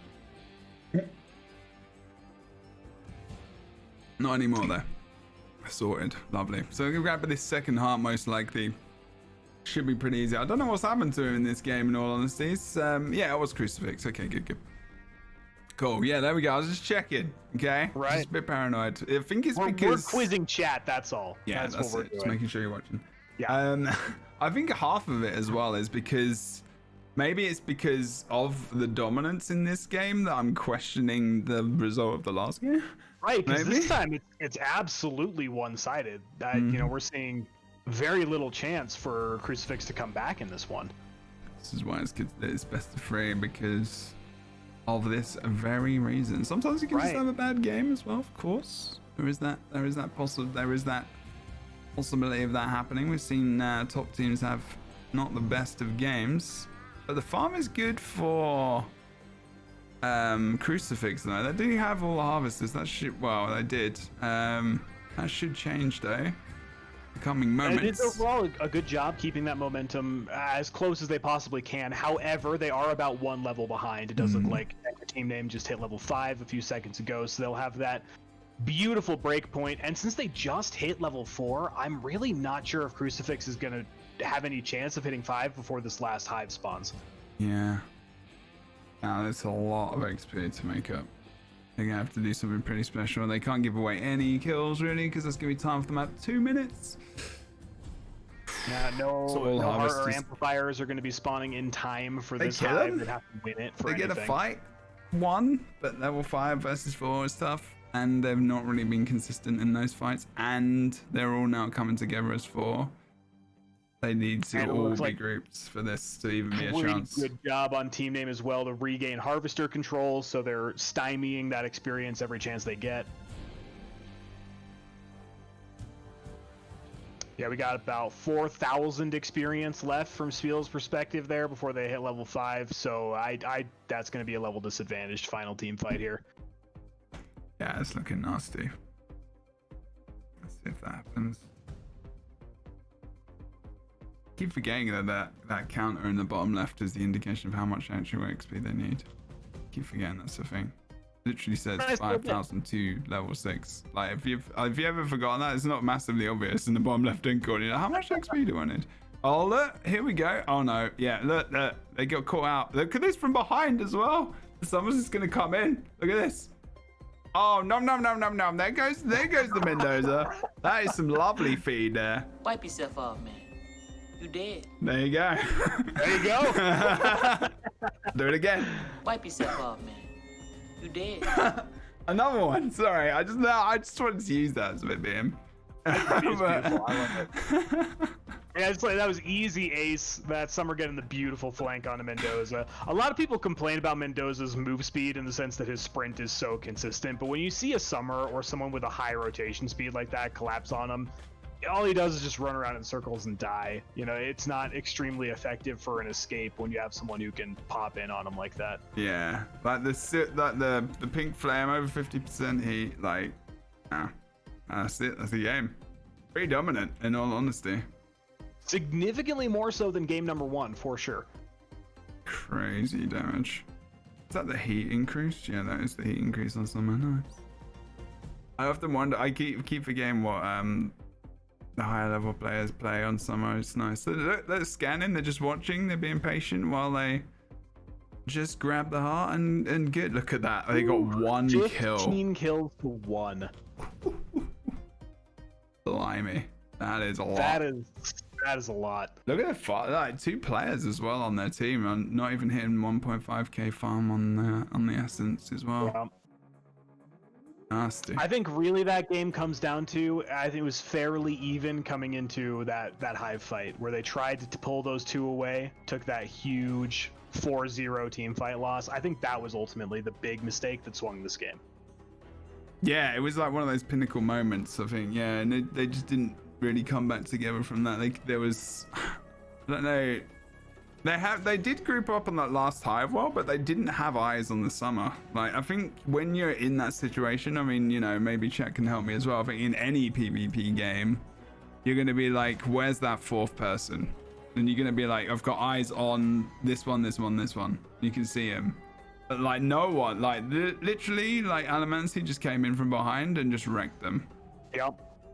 And that's what happened, like in the previous game as well. You know, it was about Alamancy going into the back line, but there was 3 people just standing in a group. And like, well, I think one person was pushed. Maybe maybe someone was, or maybe they didn't have 4 there. Maybe they had that early kill. I'm not sure actually. I can't remember. Did you see the 4th? I didn't. I don't remember seeing the 4th there for the crucifix. Yeah, building up to the heart. I don't think I saw the Drakar. Oh no, the Drakar must have pushed. Yeah, I think Drakar pushed and initiated that fight there. Interesting. But yeah, it can be very easy to tunnel vision, especially in a game like this where there's a longer time to kill and you're focusing down someone in a team fight that you're not paying attention to the area around you. But there are so many flank angles the way the map is built. You always have to be scanning when you have an opportunity, be looking around for or listening for noise indicators. Summer and Drakal, though they do flank really well, are both loud. So you can use that to your advantage to reposition. If Mendoza had better positioning on that fight, it could have gone the other way. Yeah. They were really like close as well. It's just like if Summer pop in there, ground AoE, you know, and just flame away, or just go in there and press left click and hold it down. You know, get the ping, get the fireball off, or you know, get the fireball off on a nice clumped group of 3. Get 2 in there, then like pink flame, you're away. You're just, you know, literally easy money for them on that one. And this is the this is best of 3. How about it? Yeah, so this will be the final game between the 2 of these teams here.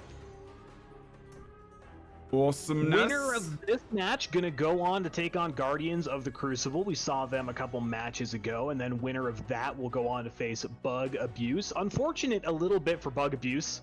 With these close games like this, you are gonna have to wait a significant amount of time in that losers bracket. Yeah, they are actually left away. I forgot where he actually just picked up that game. It's been quite close. I think normally we see it's normally go 2-0 on the NA. So even though it's 5 teams, still got like the rest of this game. We still got 2 series left. I keep forgetting. I thought we had only 1 left after this. Forgot we're only in the semi-final. Yeah, still got a little bit to go. We've actually got an interesting amplifier / random event deal happening this time around. We've got damage amps spawning first. We've got the reveal platform, which we don't see all that often, and then the mini harvesters spawning about midway through the game. So a lot of contestable objectives this time around. Reveal platform is definitely more. I think before last week I was like, yeah, reveal platform, not that great. I mean, you can see where people are, sure, but like you're still going to kind of operate as you would normally. But now after seeing how and speaking to Aero last week in the final about like where Prof was going and like the fact that they and then, you know, listening to Bug Abuse in terms of how often they talk about knowing which areas have been farmed already recently and then analyzing where those guys are going to be so they can potentially take out and get those kills. So even though like sometimes we say, oh, they're getting picked out like randomly across the map, like they're probably just trying to farm, and we're not giving enough credit probably to the fact that actually the enemy team who are actually getting those random picks every so often are actually just tracking their opponents well. And then they're actually tracking them. There's a lot of metagame knowledge that goes into this that we don't listen to comms enough, I think, to really hear, which is fine. But yeah, I agree that, oh, you know, I just spawned Spaceport and I'm in Grotto farming and there's nobody here. That means they have to be in one of these 2 farm locations. And you can really use that to determine where a lot of players are on the map. Because early, there's like only really, you know where they're going to be going depending on where you spawn. Like, you know, south side, north side, you know, there's Spaceport and there's the, what's it called? The waterfall area. What is it? Flipping river, whatever people are calling it. I can't remember. But those are the 2. I mean, there are other good areas, should have listened to our icons. I did before the game. That's what I'm talking about. Before we listened to your comms a little bit. Yes. Not much. We will do. We're gonna listen to comms more now. We can't really listen to the German stream. We're not gonna shoot. I mean, can, but We can. We just won't get too much to analyze out of it, I think. yeah. I mean, you can see both areas where the summers are right now in terms of, you know, what they're going for. There's that little bit of farm there, but actually they were quite close to each other, to be fair. Yeah, we saw a couple of fireballs go back and forth, but unfortunately for Spiel's summer, they had to rotate away. And talking about limited farm zones, right? We left the entire west side of the map for Alamancy to farm, so he's going to get a lot of those stompers, and you see it's already paying off. There's, depending on the delay here, about 2,000 experience for Crucifix, whereas Alamancy's got them within 500 experience of level 3. So having to abandon that farm zone early was a pretty major hit. Yeah, these are two characters to actually nicely look at in compare. In terms of how well that is going indeed. So we will see a little bit interestingly enough here, they actually switched to the Cezanne. I didn't make a comment off of that right away, and Cezanne is extremely trapped out, gonna go down. Yeah. Getting a nice dome there as well. Yeah. Saw that come into play again. We've seen some nice domes at times.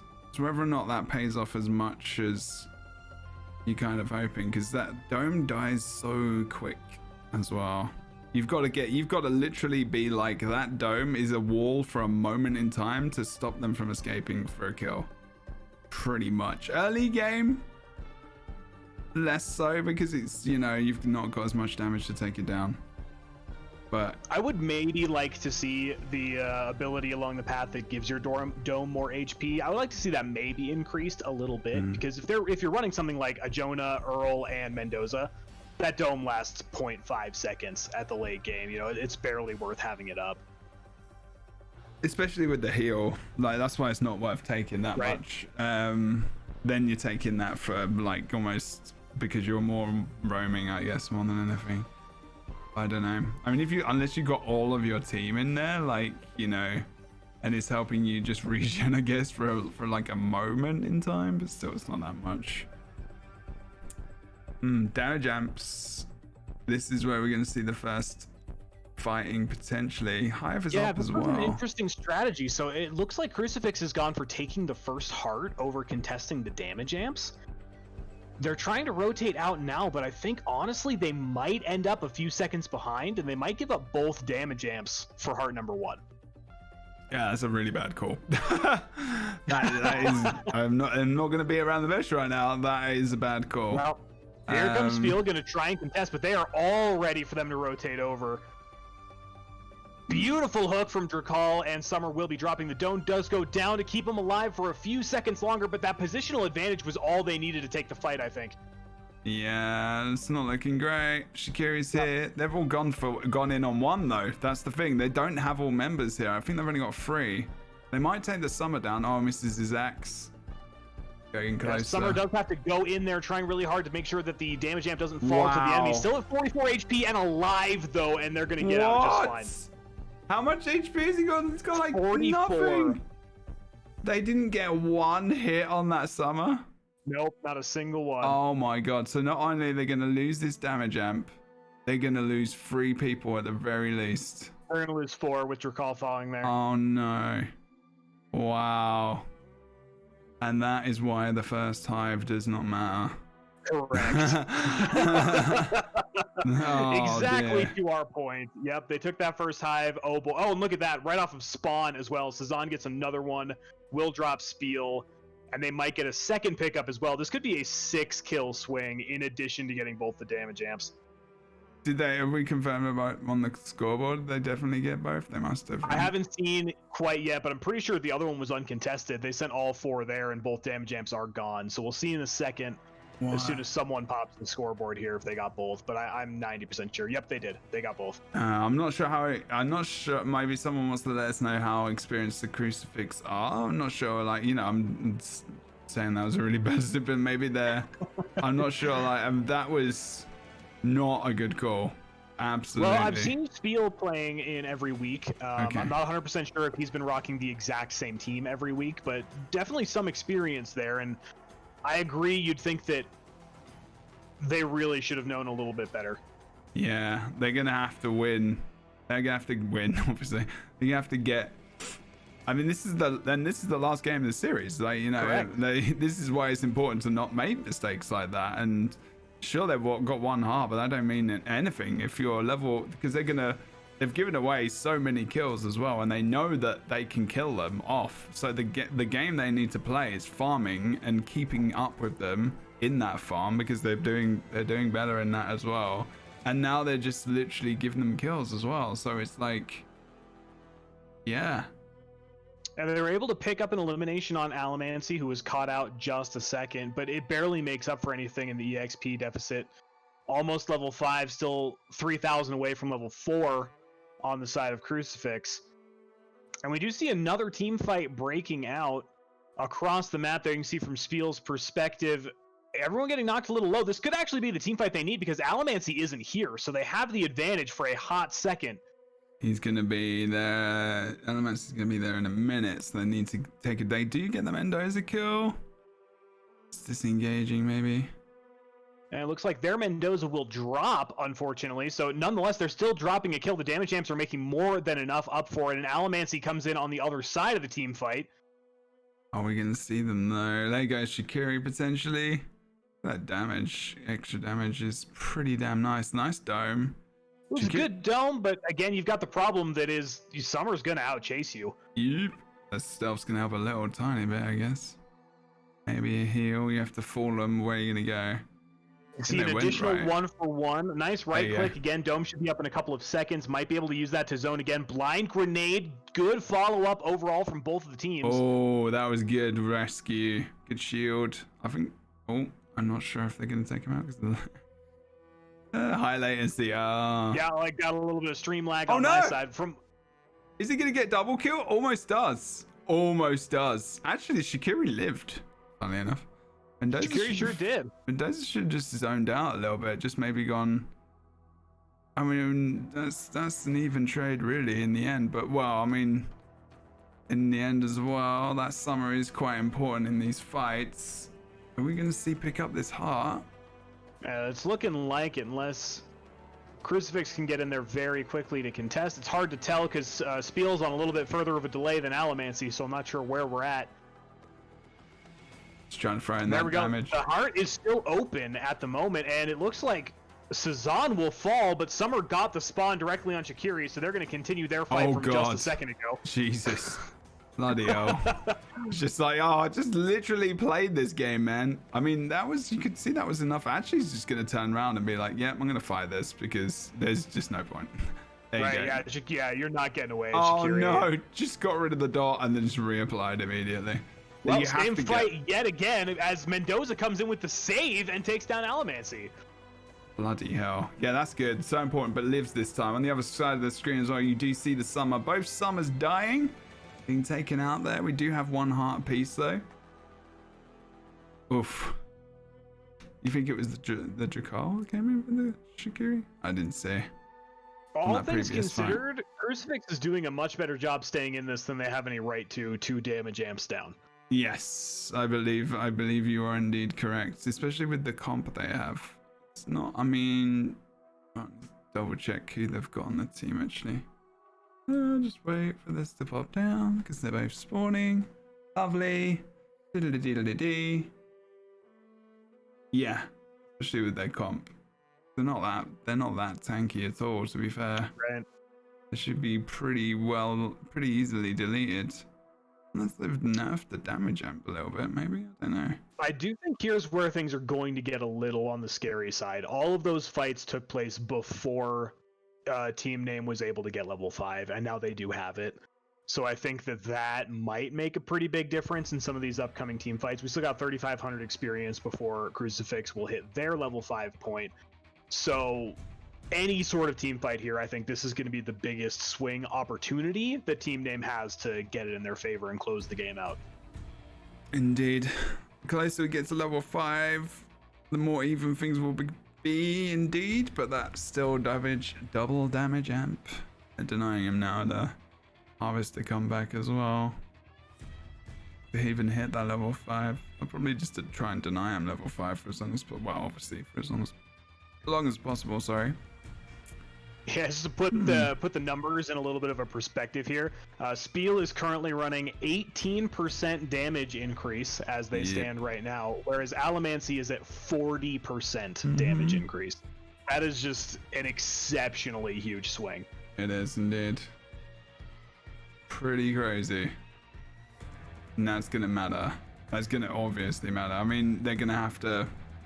That's why, like, I think that's another reason why Elements was even able to get that kill in that 1v2 in the first place. But that's, you know, if you're able to, you know, 1v2 and get a kill, that's pretty damn decent. It doesn't bode well for the 4v4 because it's going to be equal times. Oh, there you go. Now, interestingly enough, does look like Crucible has the positional advantage around Hive. They're at least the ones gatekeeping for the moment. Not level 5 though. Correct, and they've got a long way to go. They'd have to win this entire team fight to get themselves to level 5. Switch off because of a bit of lag there. Yep.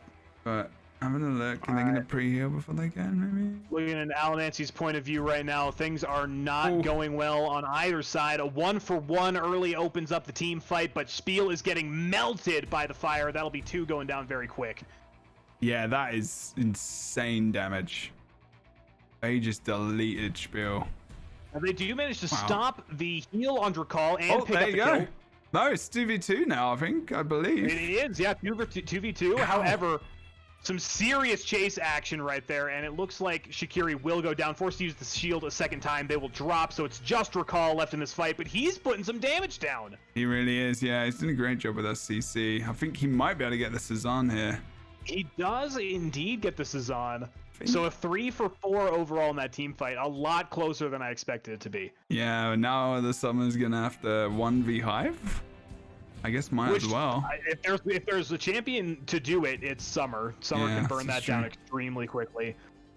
And you can just slay that AoE down, and we should be able to get maybe the cat. Oh no, there you go. A little bit of poke from that Mendoza, and I think we will have a second team fight. That's the thing as well. Nice knockback by the Hive, actually. That really helped. Not full HP. Oh no, here we go. But they can respawn and come back in, group up. Now we're going to actually see a fight over the... Oh, look! Yep. They've actually got 2 on the Hive before. Yep. Beautiful work on that zone AoE. Mendoza was just kept capping. Like, stop. Dude, you're literally on fire. Like, don't do that. I mean, it works, I suppose. We've still got the heart. We're going to see a secondary team fight. You can see Rahi's point of view right now as the team fight breaks out, chasing down that Mendoza. He will get the kill. I think I just saw Mendoza drop right there. Yeah, he's dead. And there goes the pull onto the Summer as well. Yeah. Nice job. Good finishing off from them. It was a solid reinitiation. They did a good job contesting, but I think the level advantage plus the damage amp was a little bit too much. And Spiel gone as well. Yeah, Drac falls on the backside of the fight, and I think this will be the full 8th in a second. Yeah, there we go. Oh dear. That Hive has not been taken yet, but it will be grabbed now, and there should be 2-1 up quite soon. Looks like we do finally have mini harvesters up. I think it's not going to make that big of a difference with how late we are in the game. Even if they do get a decent amount of EXP acceleration, with both teams already being level 5, there's not too much of an additional point to hit besides giving yourself some more damage. And we'll go into some comms. Name's definitely winning that. Yeah, we'll go into some comms on this last Hive. Probably. See how. Now I think we might have one more team fight before that Hive spawns. In 1 minute and 30 seconds, the upgrade amplifier will hit. Yeah, which is just before the last Hive spawns. That's actually kind of interesting. You could send one person to go contest that upgrade amplifier and then send the rest over to the Hive. Since you've got 2 on the side of Enter Team Name, you might as well just try and burn the Hive and get the win. Yeah, gonna be worth. See if they're actually really nicely teamed up here. I mean, they can just push around the map pretty confidently as a 4. and just easily, like you say, kind of divide and conquer that last upgrade. Although, what's the time on the Hive? I think Hive is it's like 1 minute and 10 seconds, so I think you'll have about 10 seconds on the level 5 upgrade. But it's on the other side of the map, so you won't be able to contest Hive at the same time. I think they'll just do Hive. Yeah. I think they'll just do Hive. They're not even. Are they even level 5 yet? Anyway. Yeah, they are. They are. Yep. Yeah. Okay. So it's worth potentially thinking about. But if it's if it was close, then I could see why they might try and contest that. But they're gonna have to delay the heart by about 30 seconds or so to manage to pick up the upgrade and get that person rotated in to contest the Hive. So being in a 3v4 for that long, I don't think it's going to be worth it on the side of Crucifix either. Even though it would give them an advantage, I think they have to just try and contest the last Hive. Doubling the damage, summers wise, we're looking at 24% damage increase at the moment. I mean, 24%. Is that damage increase or is that like overall? I think that's the percentage damage increase from base damage. I think. So it's double the increase. Yep. Let's listen to comms actually. We're gonna stop talking for a minute. Let's change over to name side of things. Wait, don't go in yet. Poke 5 so they get out 5 Mendo's so oppositional. Hooked him. Stun. Come. Win call out coming out early in this team fight. Yeah. Let's go in. Carry's behind me. Carry's running out. They already got 1 kill. It's just inevitable now. I'll help them. I'll deal with Curry. Yeah. I'm bubbled. Truck is going for me. Helping Poonda. Poonda's getting gone on. Yeah. Ooh. Actually getting that Sazam kill maybe. But look at the Shikiri. Curry's 1 HP. As soon as you get that Drag slow, drag. Drag Shit, slow. I'm not gonna talk. Just turn on high. Oh, they did get the Sazam kill eventually. It took a while. But the thing is, if you get that chase on, as soon as they're just talking about exactly what they're doing. The abilities they're getting hit by, there wasn't really much else that needed to be talked about there. But as soon as it's almost like they're chasing each other there in that one corridor funnel, like, and you get someone from behind, and the last person in that train is Summer, just flamethrower all the way. Yep. To keep walking and just hold down that left click, and it's just like you're just mowing through that extra damage increase. It's just like, oof, at 58. GG. GG indeed. Well then, I guess a very quick switch around. You know, we saw Crucifix take that first game, but Enter Team Name did not want to lay down, get an easy 2-0 swing, and they'll be moving on to take on Guardians of the Crucible in our losers final. Indeed. There we go. We'll try and get that. Crucifix got a little bit to look back on in that game. There's a lot to learn for sure. There we go. They haven't played each other in this tournament yet, so that's going to be an interesting game. This one's got some potential to be pretty close. And you know, a decent effort overall by Crucifix, and they do make top 4 teams, so they'll get a little bit of prize money for making it as far as they did as well, which is always nice and a little encouraging to continue playing again the next week. That is very, very, very true indeed.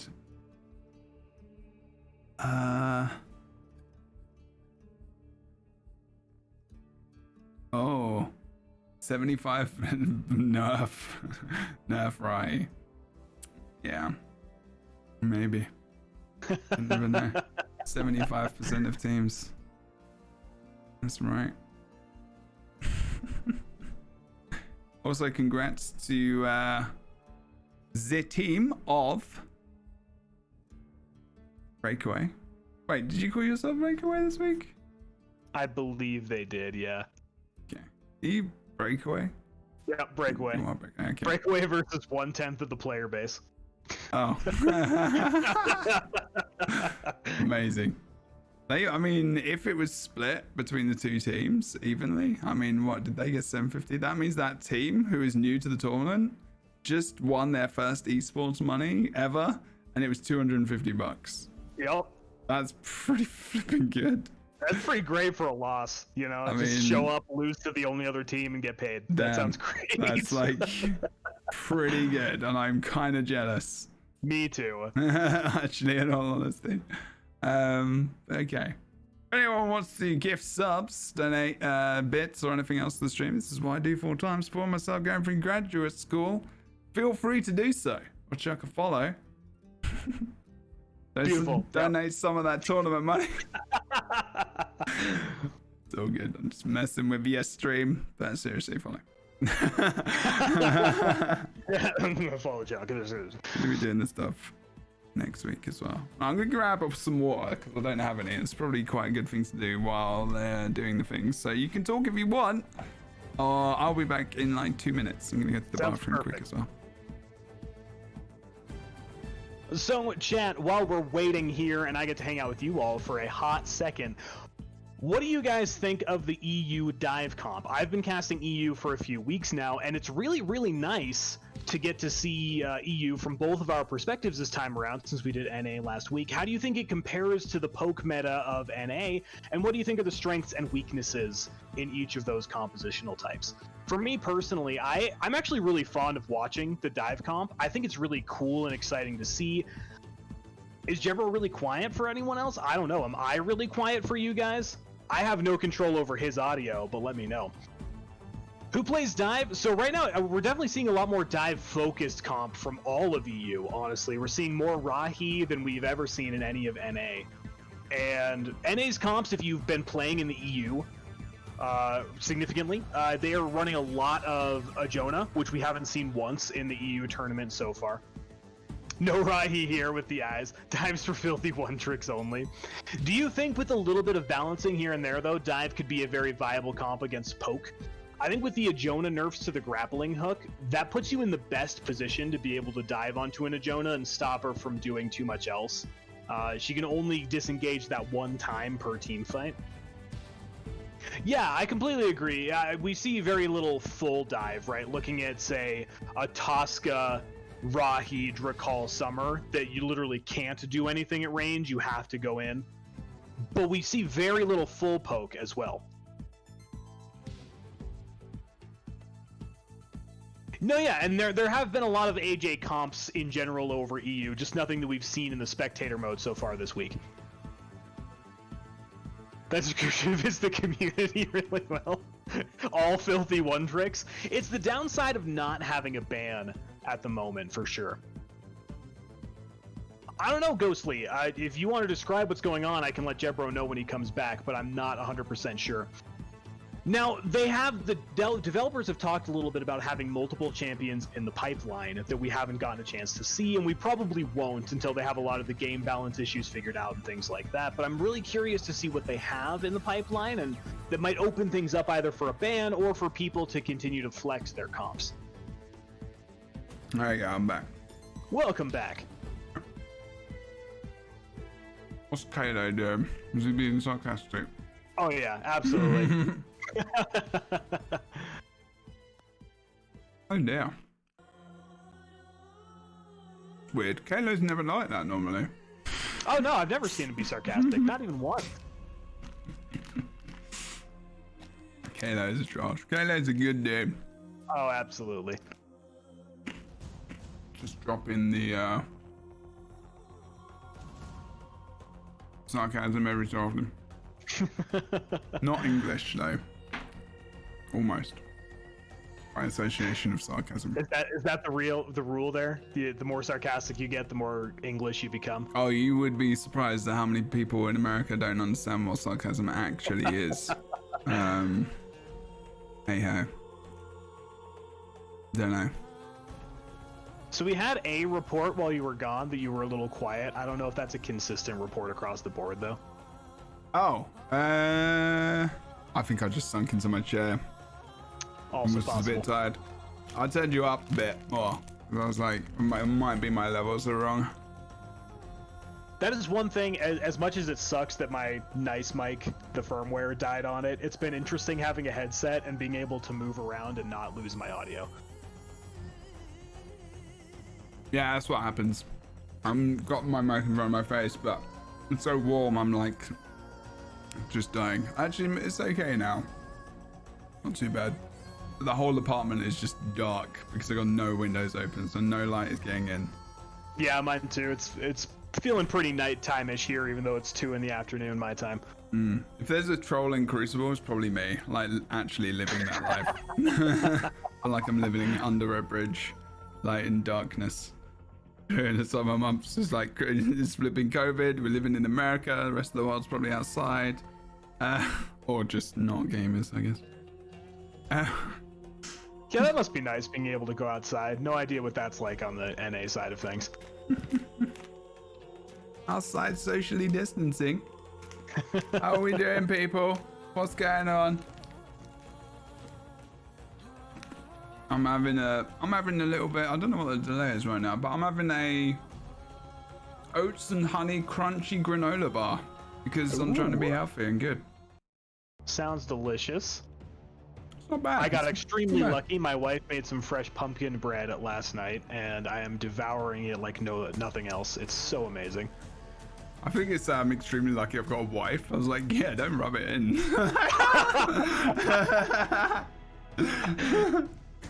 Yeah, that's right. Suck. You're not married. God damn it. Is it Lazy Sloth Guardians, right? Yes, yeah, Lazy Yeah. Sloth. I think that is the deal, Reader, by the way, that she would be amicable to. She loves bacon for people, so. I Oh think yeah, her getting another Reader spouse makes is fine. well. This is true. And all the things. Okay.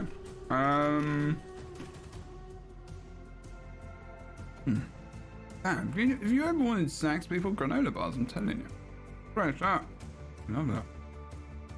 Uh-oh. The Hecate Wall of Text. Sponsored, Oh no. sponsored by Rahi. Rahi Entertainment. I don't think Balance is holding it back right now. I just don't think enough people. The thing is, guys, like, Balance can't. There's the problem. The problem I see personally with the game is at the moment, and why there is issues and people are picking up on them every so often, whatever, is that you cannot balance the heroes until the map's done. For sure. Like the map has to be done first, then they'll balance the heroes. So because there is a delay currently in the map, you cannot balance the heroes. You just can't. It makes no sense.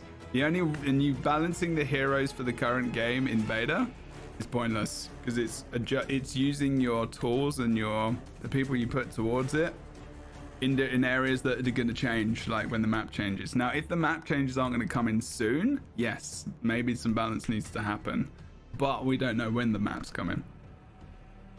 So Which all it things depends. considered, I appreciate that when they first released Crucible, one of the first dev streams, they talked about how they already had new hunters that they wanted to put into the game. They were pretty ready to go. And Yeah. I appreciate their reserve in waiting to implement those hunters until they get everything else evened out, because that would just throw the balance completely out of whack to get more heroes in here. They can't do it until the new map's done.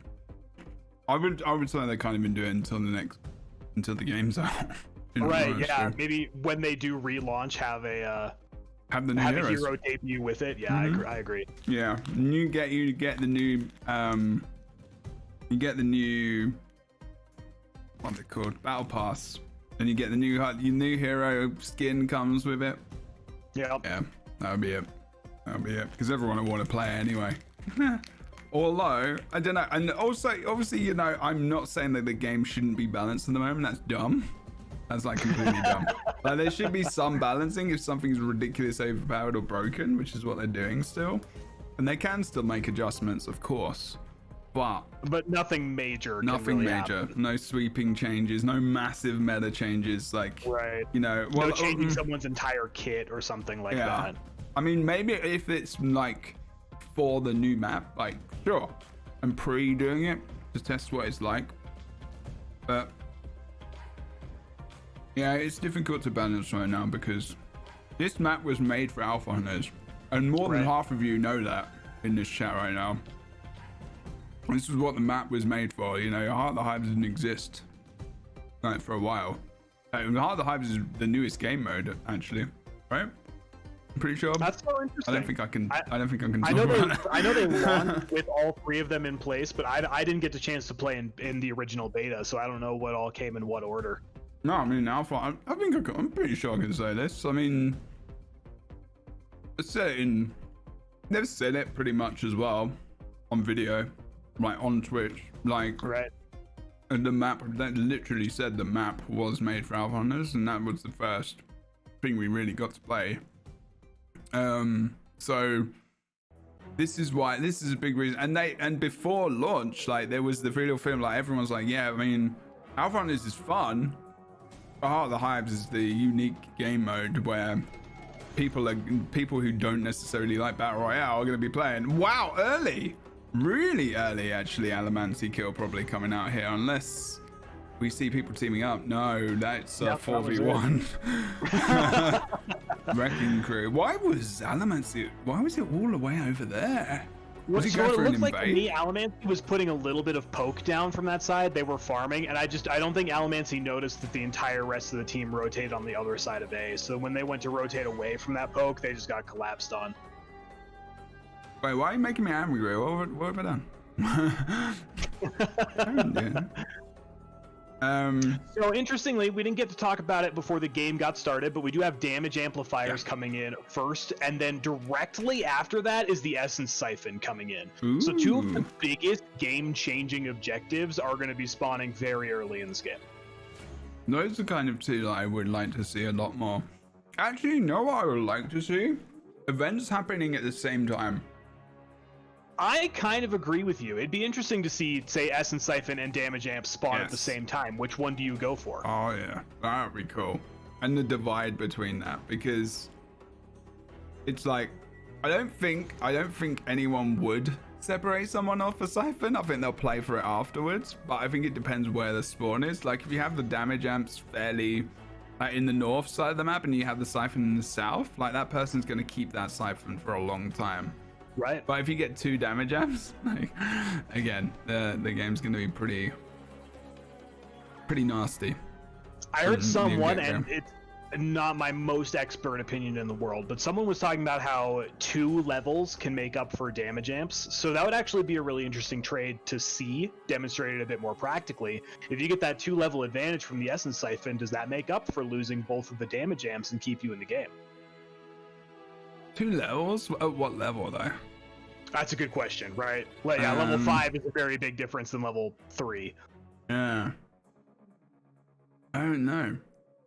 Honestly, is that alright? Maybe. I mean, it definitely may helps. Here comes Alamancy. Alamancy this is early. Well, this We is did see NA early. another pick, by the way. Sloth's team did manage to grab a second one kind of midway through there, and it looks like Alamancy's in some very serious trouble. Will actually fall at the start of that team fight, and Rahi's in some trouble as well. Permanent blinds there. That's just nasty. Completely rude. Getting a ton of kills, these Guardian guys right now. It's actually onto they're slaying Alamancy early. as well, to be fair. He's getting caught. Or getting, you know, found more like as well. To not forget to credit the team for actually coming in there and grouping up and getting the kills. But it's gonna be interesting to see check the level disparity here as well as we're watching respawn. So right now we've got level 3 just popped over as they get that kill as well for Guardians. And we have for the team of enter team name. All things considered, Team Name's done a good job of staying in this EXP-wise. They're still not level 3 quite yet, but they will definitely hit it by the time this first hive goes down, though it looks like they're going to be playing around the damage amplifiers instead. Because they had 2 of the members sitting there farming, so even though a lot of picks happened, they had 2 just sitting in the back, farming constantly, and keeping them in the game. And you had 3 or 4 people collapsing on Alamancy twice. Right. As well. Here comes Shikiri from the Guardians. I'd see that dome, like early level, makes a lot more difference. Most certainly. It gives you a lot more time to disengage. You know, normally a summer can just chase you down quickly, but you have the dome up long enough that you can actually get away. And she's not bothered as well. a bit more stealth. It's a bit easier here as well. Not massively, but like you've got those plants, the spike plants on the floor, which do a decent enough damage. Right. A Yeah, lot of it's tight gonna- corners too to kind of disappear and slip away from someone. Verticality and whatnot as well. So it's a bit of a better area for them to try and get away. And then that dome's going to be annoying as hell as well. So it looks like first Hive will go over to the side of Guardians. I believe they also swapped one damage amp for one damage amp, so this should be an extremely tight game. I guess we'll give the advantage to Guardians for picking up 2 objectives there, but they do drop a kill as well as the damage amp, so really evens the game right about out. Yeah, they're going for pure. Look, they've actually taken Enter Team. They've actually taken over in terms of XP. They just dropped that Hive in just to make sure they get ahead now in XP, even though they've grabbed the kills. Guardians have grabbed the kills. They're actually in deficit now XP wise. I mean, they're about the same actually, almost identical. Yeah, I think depending on how many seconds we have in delay here, they're probably just about right on top of each other.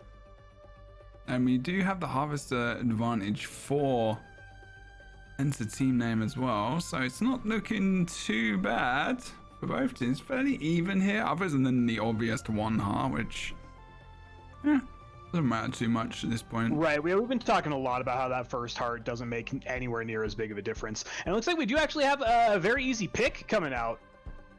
So that'll swing things a bit further in the other direction as player 4 drops on Drakal. Yeah, big fight here. That's a really nasty place for a Drakal to get caught out. Yes. He's got the stealth, but you can just literally just swing that sum around and that's around that stealth, and you're probably gonna get that kill. Nice job. They get the farm there of the Stompers as well, so there's a little cheeky herd up. It's not great. They're going to push themselves even further ahead. They'll hit level 4 shortly. Still not too far away though, Guardians. They should be able to just hold this up unless they get a few more people going down to the damage, and just going to be able to grab those Harvesters. Chill until this next Hive, which is probably just under 2 minutes left. Southeast side of the map. Maybe they can push these Harvesters in a way that forces. No, look, they're pushing all the way across the map now, getting that Harvester control. That's nice. We talked about this in last week as well. Pushing across and just hitting the Hive as it spawns while getting the Harvesters forces the other team to. They're already pushing in. So if you're behind them, you're getting those Harvesters and the XP bonus as you push forward, which is why Alamancy is going for the Harvester in the bottom right hand corner. You can see as well that Guardians are already more toward the Hive, so they're going to lose Harvester control as they push towards. You can see literally in this screen, this bottom top left hand corner, the Harvesters are getting taken as they push. They're going to push in behind Guardians as well. They'll probably take the fight and they'll get the XP advantage. They already have it a little bit, but you will start to see that roll in even more especially if they win that fight. And it's definitely the best play you can make when you don't have positional advantage over the Hive. Grab all of those Harvesters, and they actually kind of forced Guardians there to disengage a little bit from their Hive position to retake some of those Harvesters. Yeah, they're getting behind them. They've actually gone behind them as well. Yeah, interesting. Good call. It means they're delayed to the Hive, and they actually are. I believe they're split up. Are they even going for they're going for the cap? Yeah. Because if they go for their cap, that means they know where they are. Did they go for the cap? I mean, I assume they did. There you go. They've come in. There's the port from Rahi. We've got a little bit of a disadvantage as well. Alamancy here at level 4 as the team fight breaks out. They're waiting. Look, he's waiting for him to come around. Oh no, he misses his big fireball. He got the second one. Yeah, that lets just about everyone pre-med. Yeah. Summer heal again. Bottom right hand corner. Dome goes down and everyone getting knocked low. Shaqiri on that nice top positioning, putting some poke down. Shaqiri is pushing forward with that shield. That's really nice as well, actually. Very nice. Nice punch, I think, as well by Rahi. I think he connected with that. Bit of range on that. Summer's going to go down, maybe. Nice. That Get little the kill. trade back and forth. Alamancy picks up 1, then Alamancy will fall 1 for 1. Player 4 will pick up Drakal, so we've got a 2 for 1. Money back guarantee. Yeah. 50% of the team off. Yeah, what's going on with these Rahi? We've got Rahis on each team. I completely forgot about that. Jesus. Player 4 will drop another one. So it looks like Frozen will go down as well. Man, this team just trading back and forth in the team fights. Oh, nice pull. Guardian's doing good with that Jakal. Really well. That positioning, as you noted, like just how they were coming in again from behind, they was really, really, really strong. They did a great job at just adjusting for their movement. But how much XP, and because they got those kills, they were able to, you know, keep up in XP because, you know, you get that instant at least 600. What did they get all 4? Let's see. Did they? I think they might have. Yeah, I think they got all 4. So that's like at least 2400 XP. Oh, look, there's the siphon. They're gonna grab the siphon. The siphon's up. That being said, though, interestingly enough, everyone played the spawn game from the same side. So Guardians is actually losing a team fight because they had fewer members to spawn on the side of the siphon. They do have 2 hearts though. That's not too bad.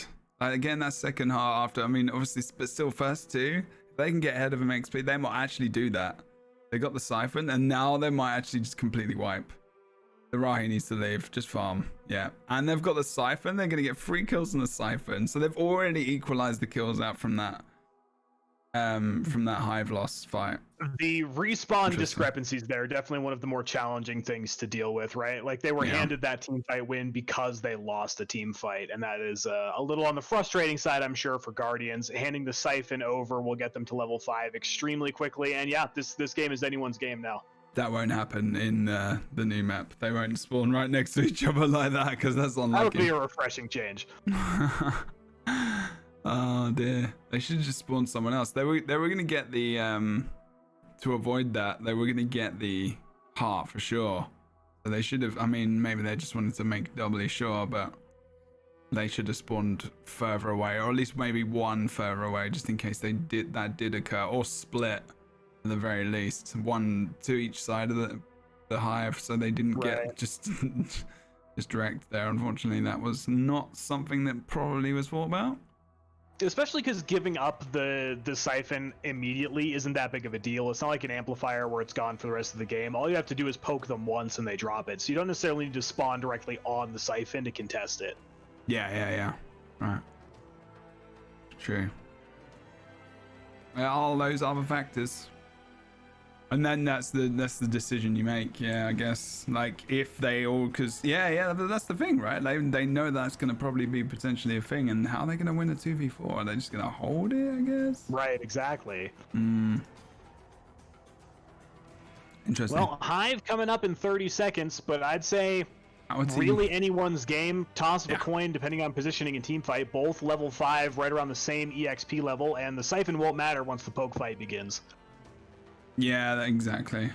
And actually, there is spitter colonies coming up as well, so that's a potential thing for them to fight over. The scanning's good, the range is, you can see they kind of look like they're hovering around that colony in the bottom right hand corner. I've not got the bottom right hand corner stream up much on the main screen because it's very laggy at the moment. But no, they're going for the hive. Hive's up. Let's see how it goes. There's Rahi. Just spamming that AoE shield / damage down to trying to zone them off. Just saying, just herding them to the right hand side. One of the really interesting things about that shield toss is it is a great ability since it passes through objects and walls of getting people to stop medkits in areas you wouldn't normally be able to. So even though it doesn't do a ton of damage, it's a nice interrupt. Oh, look at the Rahi here as well. Beautiful teleport use of Brother, going to pop the pre-med before he dies. They know. Oh, that's a great dome. Look at that. That's beautiful work from Guardians. Is it going to be enough to push through though?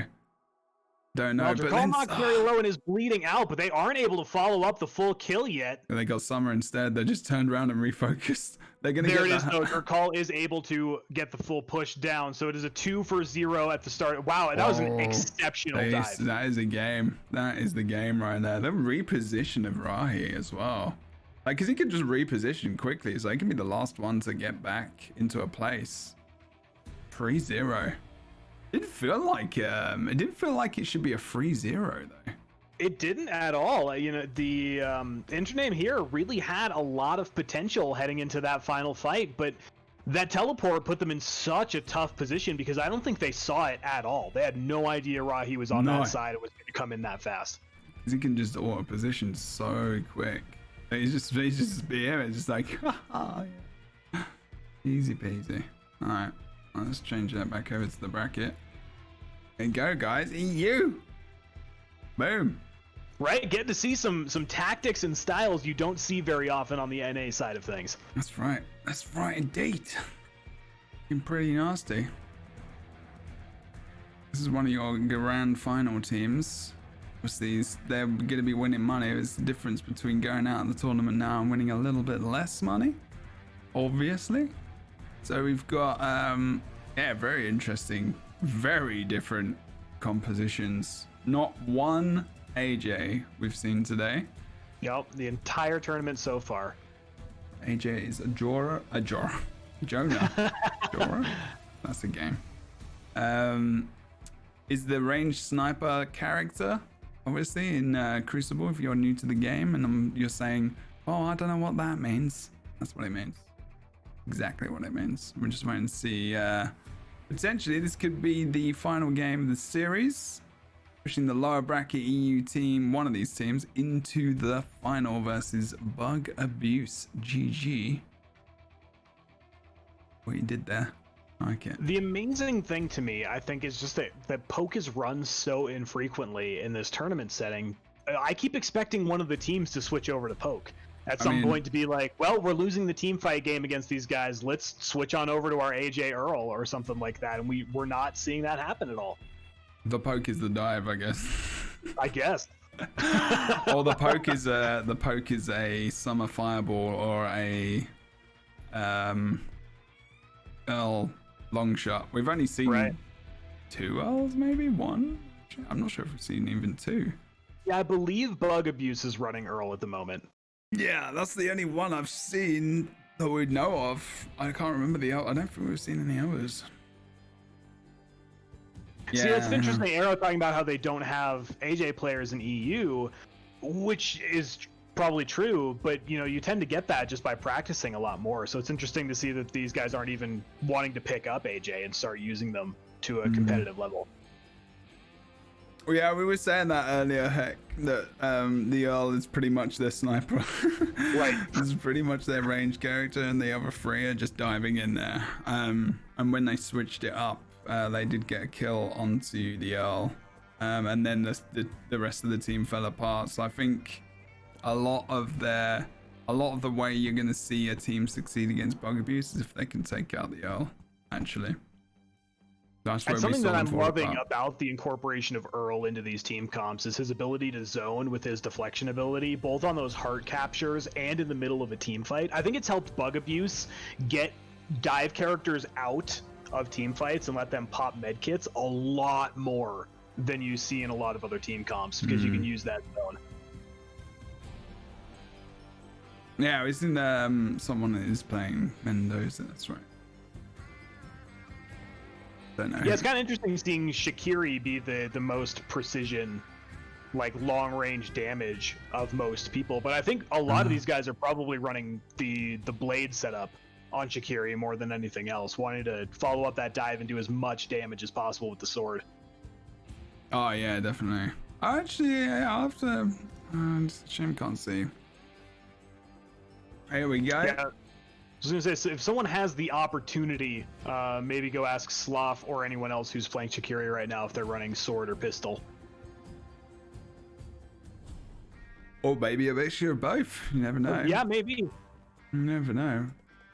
I tend to like to run that sometimes. I'll run the one where you get an increased amount of pistol shots and then also the damage increase based off of pistol shots. So you kind of get a little bit of both. I just play the sword because I suck at aiming. The sword's fun anyway. Yeah, it's fun. Okay, damage amp early and damage increase. Yeah, the team fight that happens right after the damage amp and the damage energizer will be a fast one. Bloody hell, health regen, health as well, and then what is that? That's the we got the metamorphosis, I believe. Metamorphosis, yeah, that's right. This is gonna be an interesting one. Potentially the last game of the series to go into the grand finals.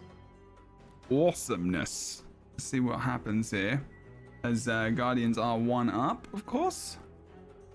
And yeah, difference in this one's gonna have to be really. I mean, we saw a lot of these fights were fairly close. I didn't look at the kill. Yeah, you know, Guardians, even though they got a 3-0 Heart victory there, it did not feel like a 3-0. They were really putting a lot of even fights back and forth, which makes this second game in the series really exciting to watch, to see if a little bit of swing here and there can drop it right on the other side of Enter Team Name. Yeah. Characters we've not seen today as well, actually, just to note, as you guys are talking about comps and stuff. Tosca, Bug, AJ. That's it, right? Yeah, I believe that's all. Huh? Yeah, we've seen a little bit of Earl. We've seen some Cezanne. You. Mendoza. Summer is pretty in there. Yeah, Summer seems to be one of the key elements of this dive comp, almost as necessary as the AJ is on the NA side of things. So most common, I think we've seen NA and EU wise, probably Summer Mendoza right now. Actually. And Drakal since last week. With the swap. So Drakal and Summer. They're two of the most played characters in both regions, as well as Mendoza. I think those three are probably the most significant. We've not really seen many Earls this week. But yeah, that's interesting in itself. We've actually got a little bit of an interesting poke fight coming in here with Rahi getting a beautiful flank from the side of Sloth. We'll see if it's fast enough as Alamancy jumps in. I'm surprised to see a level 1 team fight going on right now. Oh, it's 2 actually. So they've actually got that advanced, that extra upgrade as well. Looks like it's going to burn down. That's going to matter though, as Rahi Falcon punches Summer. Yes. Wow. Right in the face there. Good job. That happened last game as well. The Summer was taken out early. What, 2 or 3 times? 2 times at the very least. So yeah, that's something they do. We've actually noticed Guardians doing a lot earlier on. Is taking out those players, trying to get some early XP gains. But is that again the Summer being a bit too pokey, being a bit too aggressive? I feel like that is from Alamancy to a degree. I think so. He spent about 30 seconds trying to poke down the Mendoza. Yeah. Which gives the other team plenty of time to rotate. You know, it looks like that Alamancy, and in general the entirety of Enter Team Name, their plan seems to be to split up 2v2, go to opposite corners of the map, and farm out those sections of the map. So if you're giving the other team time to rotate and your 2 teammates aren't coming into collapse, there's no reason to be sitting there like that. Yeah. That being said, the 2v2 push seems to work nicely at the moment as they've caught out Drakal. We'll see if he can get away here or if they will pick up the elimination. Yeah, you're right about the AJ stuff. You need to be careful about the... Yeah, if the AJ goes down, which is what, you know, Breakaway had a lot of trouble with last week. Prof was taken out around the map. That wasn't even just a wow. Look at that. Look at the Harvester cap right now. They've been 5 capped, actually. I believe. Yeah, I think they were being 5 capped. Damage amp's coming up as well. Just see how they split on this. About a minute on those. Yeah, but like talking about this one, talking about the AJ, yeah, the damage. I mean, the thing is, you take the AJ out, that's true, I guess, to a degree, but it depends who else you're running, right? Like if you've got, the AJ is a lot of your damage, a lot of that spike damage, range damage, and you've got the Drakal, and then you've got, I guess, the Summer. Who was it last week for both teams when we had the AJs? We definitely had Drakal. I think we saw a good amount of Mendoza's as well. Yeah, there was, I think Wakey was on Earl, and I think it was Mendoza for Casanova. I think that's the big difference in that comp. Like, I think if you have an AJ, I think almost to a degree, this is going to cause some controversy. You don't go for an Earl maybe at the moment if you got Drakal? I don't know. Because I think like maybe you're going for at least Summer and Drakal, and then that Earl pick becomes more flex oriented, like maybe, and you go for more of a damage dealer or someone like Mendoza who can just give the heals, or you go for, whoa, look at this dome. Good dome actually around. I'm not sure, well, depends whether or not it was for the kill. I don't think it was. But like, it depends what the actual usage of that. They're actually going to come back in this fight, and they get the kill on Rahi POV as well. And now the Drakal on that team of Guardians has to disengage. And actually, first half flips over for the team of team name. Now, here's interesting though. It looks like Guardian disengaged, and I think they might have actually got the north damage amplifier, and Mendoza's capping the south one right now. So it's quite possible that Guardians picked up both of those off the tail end of that losing team fight. And so now, we just saw a Stomper take down Rahi. Not quite sure what happened call there. that out. Oh my god. That's just rude. I was going to do that.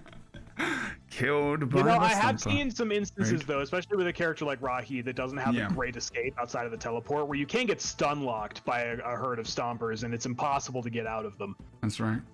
Yeah, it's annoying. In that herd, it can be a bit of a pain in the ass. If you're at least summer, then at least you can use that whirl and kind of get some air and kind of get out of there. It can be a bit of a pain in the ass. Probably more so if you are a Jonah and you can't actually get up and out of that. It just becomes a bit awful.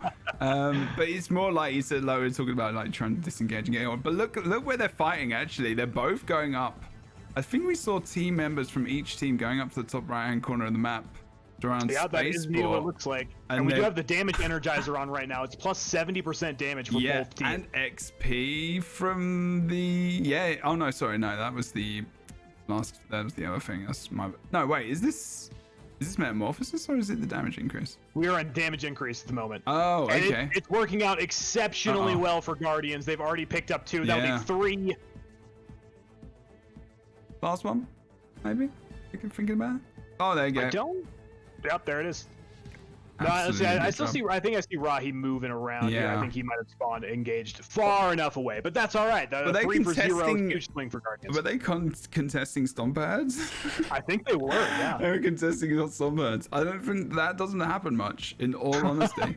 And imagine getting all of that herd, both herds and the kills as well. I lied. To be fair, they probably just killed the herds as they were both fighting. To be fair. Good games there. Yeah, actually, he's a bit. I think it really depends. Like on NA is similar. We've definitely not had rolls. Like we've had more like 2-1s. Yeah. Than we see on NA more often than not. But last NA tournament was kind of close, but the final was close. I feel like we're going to be going into an EU final, which might be a bit more one-sided. I'll have to see. Yeah, we'll have to see if people can really capitalize on bug abuse having to be cold for a couple hours here and see ultimately what happens. Guardians are going to pick up another pick, by the way, off that team fight, so slowly pushing themselves further and further ahead in EXP. So we've got level 3 at the moment for a team name and level 4. Level 3 for a team name. They're actually still ahead. 100 away though, so they will be switching in just a second. Yeah, they're still doing well on those harvesters though. To be fair, they're still in this. I wouldn't mind seeing the actual. Not to mention team name got heart number 1, so they technically have the advantage towards the win at the moment. We're talking about, but obviously that first heart. Not too important as long as we got if they're ahead of farm, it's good, then it's worth, and they are 26% now. And for that damage increase for based off of the damage increase, I'm assuming each one of them traded a damage amp, even though I didn't see that one go over. Can't get ourselves in that table, of course, to see all the nice results of all the things going on. They're not even going to go for the capture on this. Wow, yeah, they're going to force that. Cap the heart really quick, and I think there's gonna. Oh, there goes the hook. Never mind. Well, the thing is if they get that harvester as well, it reveals their position. They know at least one person's gonna be there, so it gives them some time. Look at this. Absolutely chaotic team fight. Fire on every side. Looks like Drakal may just disengage with enough health to live.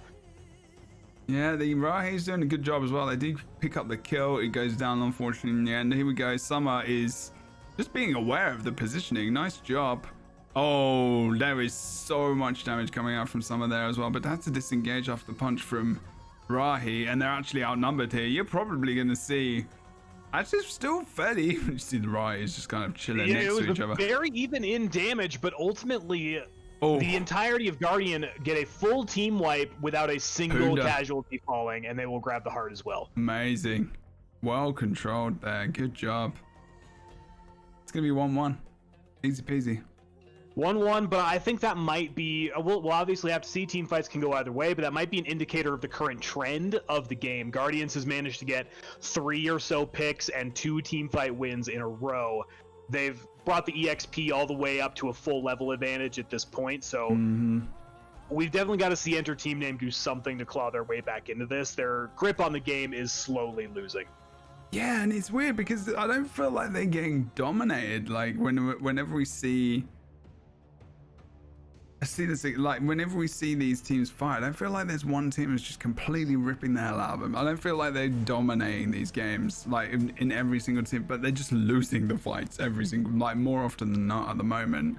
And whereas you see some individual great plays as well, and they're still getting kills. Like it's not extremely dominant in that way. I'm just wondering about this comp and what the weak point possibly is, and I'm wondering if maybe it's the communication issues as well as maybe Cezanne in this comp.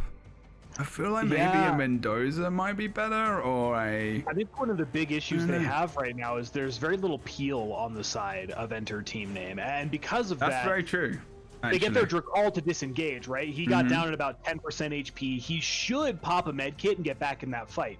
But they were able to chase him and secure the kill because there's nothing standing between them and just over chasing and picking up those kills. The only peel really is, I mean, Cezanne's got self peel, I guess, for stealth if you go into knife. You've got a little bit of a shield, and you've got, again, self peel for the self peel, is that a thing? Or just, escape, we'll say, because that's definitely the better phrase. Right. You got the port for Mendoza, Rahi, and then you've got, I guess you can boost away and just stun out if you're Drakal, whereas you've got that dome on Shakiri, which is so key for locking down enemies, and as well as just locking them down for a moment so you can reposition, get out, maybe do a group stealth on one of the plants. 2-3 seconds is almost enough to pop an entire med kit, so that dome duration is more than enough for you to get a med kit off where the other team doesn't, and that can be all you need to swing a team fight. Especially if they're not focused on the dome, and it depends what level again, obviously, but earlier in that game, that dome is definitely seeing more value. I feel more often than not. Although, there are different ways. Locking down characters as well, it's just more of a AoE CC. Look at this. Whoa. Right. It's pushed right through. It's so much for ground AoE. They cannot push through that.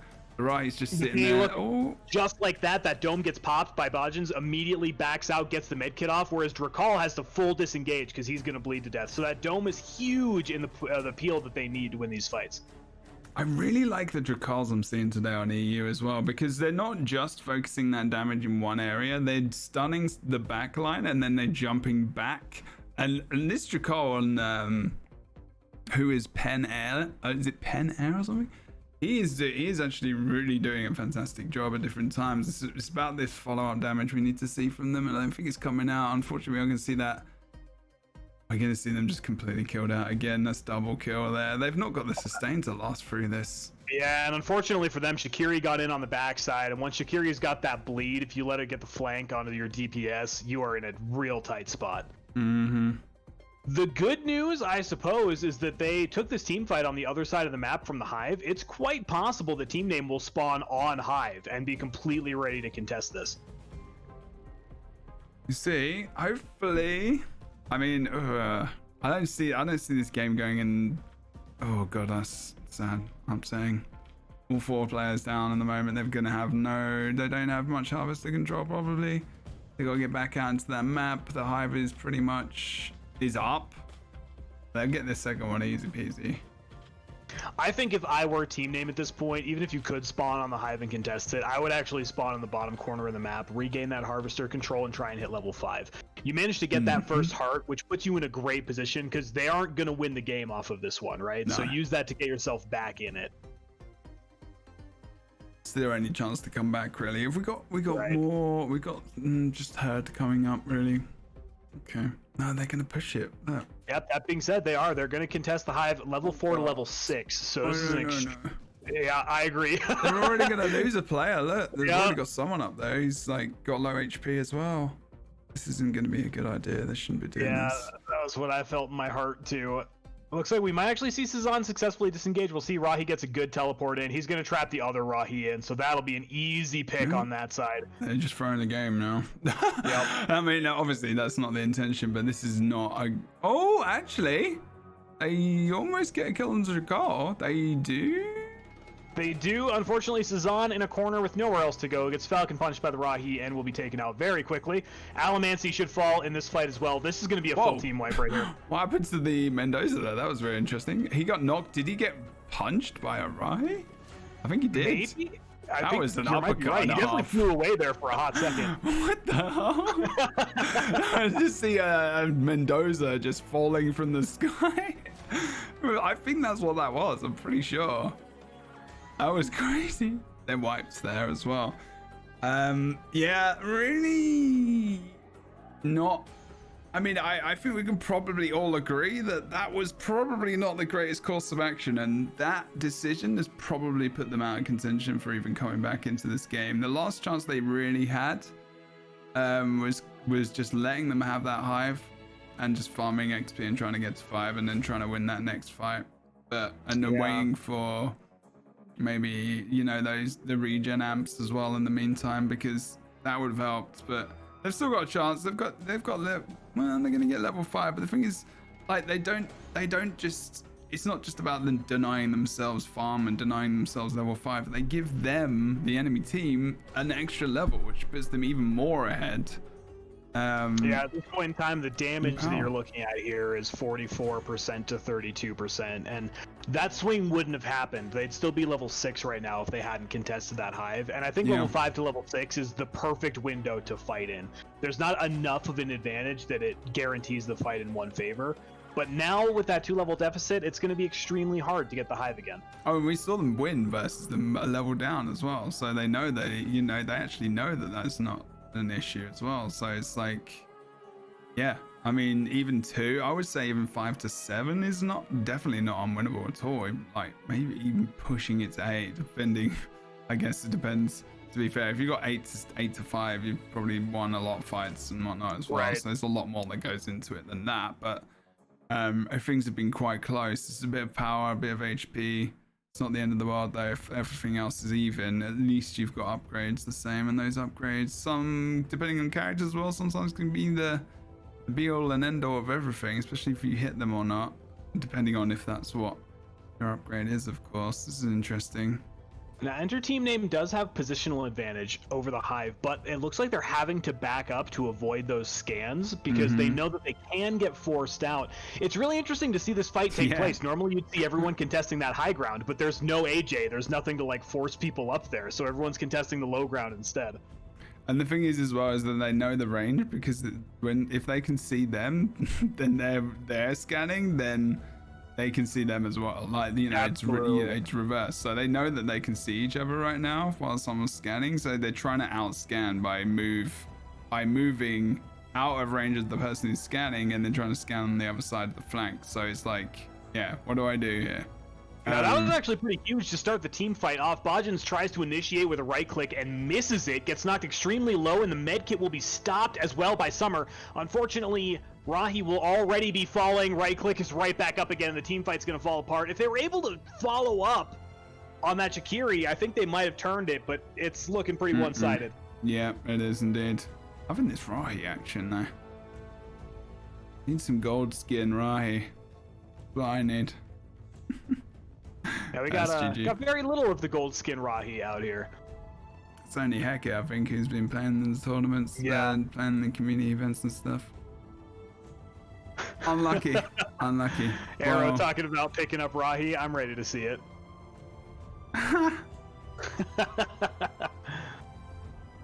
Uh-oh. Hey, Amethyst Lady, what's up? Well, there's loads of streamers in the chat right now. There's Heke there, there's Arrow Games, there's Amethyst, there's Halo, there's Prof, there's Axel, there's loads of people. So click a name, go and check him out as well. It's kind of fun because normally EU is over so much faster than NA, so it's cool to get to see all the NA people here for EU for once. Yeah, right. That's true. Very true. Well, just like that, we are in the grand finals. We'll be seeing Bug Abuse take on Guardians of the Crucible. So this will be a repeat of the winners final. So I suppose not the most surprising thing in the world.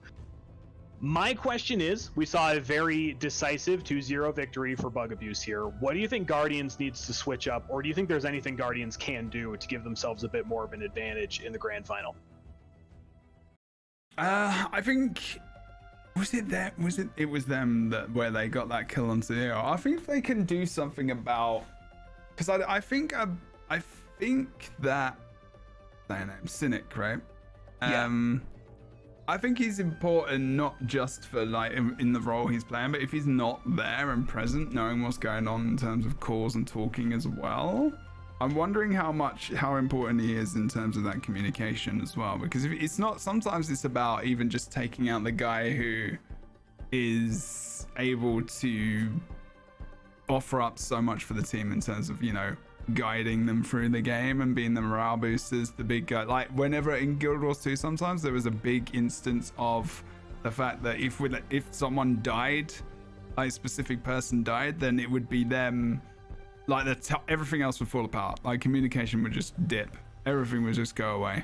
That's a really interesting point, especially considering you have probably 3 or 4 seconds before you can even re-enter spectate mode. Yeah. So even if you're ready to hop in and keep giving calls from someone else's perspective, you have a blind spot where you're no longer able to shout call. Pretty much, and you can't look where you want to look for. I mean, we know that because it's maybe in spectate as well, because you can't even look at what we want to look at all the time. So. It's yeah, I don't know. It sounds like a lot of those guys do a lot of are talking quite evenly. I didn't hear Welsh Mania that much because I didn't hear a Welsh accent strongly, but he might not be actually Welsh. I don't know if Welsh Mania is Welsh. But you know, Cynic is pretty important for comms. So yeah, there you go. Because we saw, I mean, the reason I thought that was because in that fight as well, like even though he went down pretty quick versus when the Shikiri got that dot right, they were both above level 5 obviously, and the rest of them just melted away, obviously. So if they can get him down, I think they need to change their strat and just go for the L every time. It sounds weird out of any character to focus, but I feel like that's something they could do or try. So yeah, I reckon so. Sorry, Cynic. I agree with you. I completely agree with you. You know, one, if you're taking down the shot caller, that's huge. But two, I mean, we saw Earl just get to sit and poke for free, and he can lay down just as much damage as an AJ or a Mendoza when he's allowed to sit there with his Gatling gun. So as weird as it is to focus the biggest tank in the group, I completely agree. That's where they should be hitting. Get as much aggro as they can. There we go. My turn for no words. Do this all the time. Yeah, there you go. So that's another reason. Yeah, it's true. As far as I know, McGamerson, by the way, no one has run bug at all in this tournament. I don't think we've seen a single bug or an AJ for the entirety of the tournament. This is true. The only team we haven't gotten to spectate was Zerg Rush Squad, so they might have done something, but yeah, no bug, no AJ, and no Tosca at all in the tournament. Yeah, I'm afraid to say interesting. I wonder why you think that's interesting. Is it because you play Bug mainly all the time? Bug is not that. Bug is probably more. Oh, actually, maybe not more likely to be played here. Actually, no, Bug would be pretty good here because versus a dive comp, like having your the Duster, having the plants in that area, kind of guarding maybe where you intend, maybe an area where a team might be trying to dive through would actually be quite good. I do think Bug is roughly intended as kind of a counter dive champion, and I agree it would fit very well in a lot of these comps, especially if they're not running a Mendoza or an AJ, and there's very little ranged damage coming down the field. Yeah. more of a solution character. I think you can play it. The thing is, I think with Bug, there's certain ways you can play him. It's like if you don't have, I early bloomers is like a really important thing to have for him, because like even though people are like, oh, it's not that difficult to just, you know, pop off a shot off to get, you know, your plants watered, for example. It's like still that's another extra button you're pressing and an extra focus of where you are, and in like a competitive area, like that's the extra actions that you have to take. And there's nothing really else you can take. There's just the heal or whatever. So you take that, and he's not really got any obvious places to go. He's got a very obvious line. And even the booster, like having a faster booster speed means you don't get sniped as quickly, I guess. So it's like, I think his kit needs to be looked at a little bit more, to be fair. I'm with you there. If there were just a few ways for him to prevent himself from exposing his hitbox as often to put damage down, it'd be great. But the fact that his plant range is still so small, or he has to lob them out of line of sight if he's going to do anything, makes it really challenging to not get picked in the head as soon as you move to put damage down. He's a really strong solo queue hero if you're not playing highly ranked, I reckon. Like, he's a good... If you're a new... So in a lot of these games, there are heroes that you want, that people can pick up to feel good about themselves early on, and Bug is one of those characters. Where you can be relatively good at them, and you can kind of get to probably a mid-tier level, but you might not get higher than that unless you really know the nuances and, you know, you work well with a team. You certainly get your first kill with Bug, and you feel very satisfied in the fact that you ruined somebody's day. Yeah, it's just so great when they're trying as hard as they can to run, and you're popping plants down in front of them over and over again, and there's nothing they can do about it.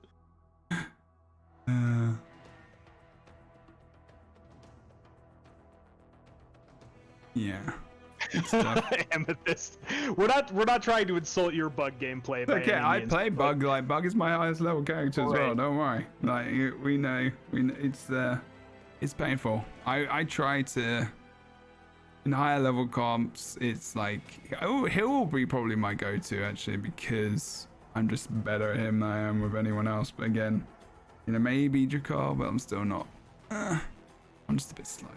Old. It's ultimately the same problem that I have with Shakiri when it comes to a competitive level, and we've seen a lot of Shakiri today. I'm not saying that she can't take the focus in a competitive team like this, but because you have to get level 5 to be the ultimate flanker, 3/4 game you're not quite operating with your full kit. It's almost like you're the only champion in the game that has a real ultimate ability, right? You have something that totally you get access to at level 5.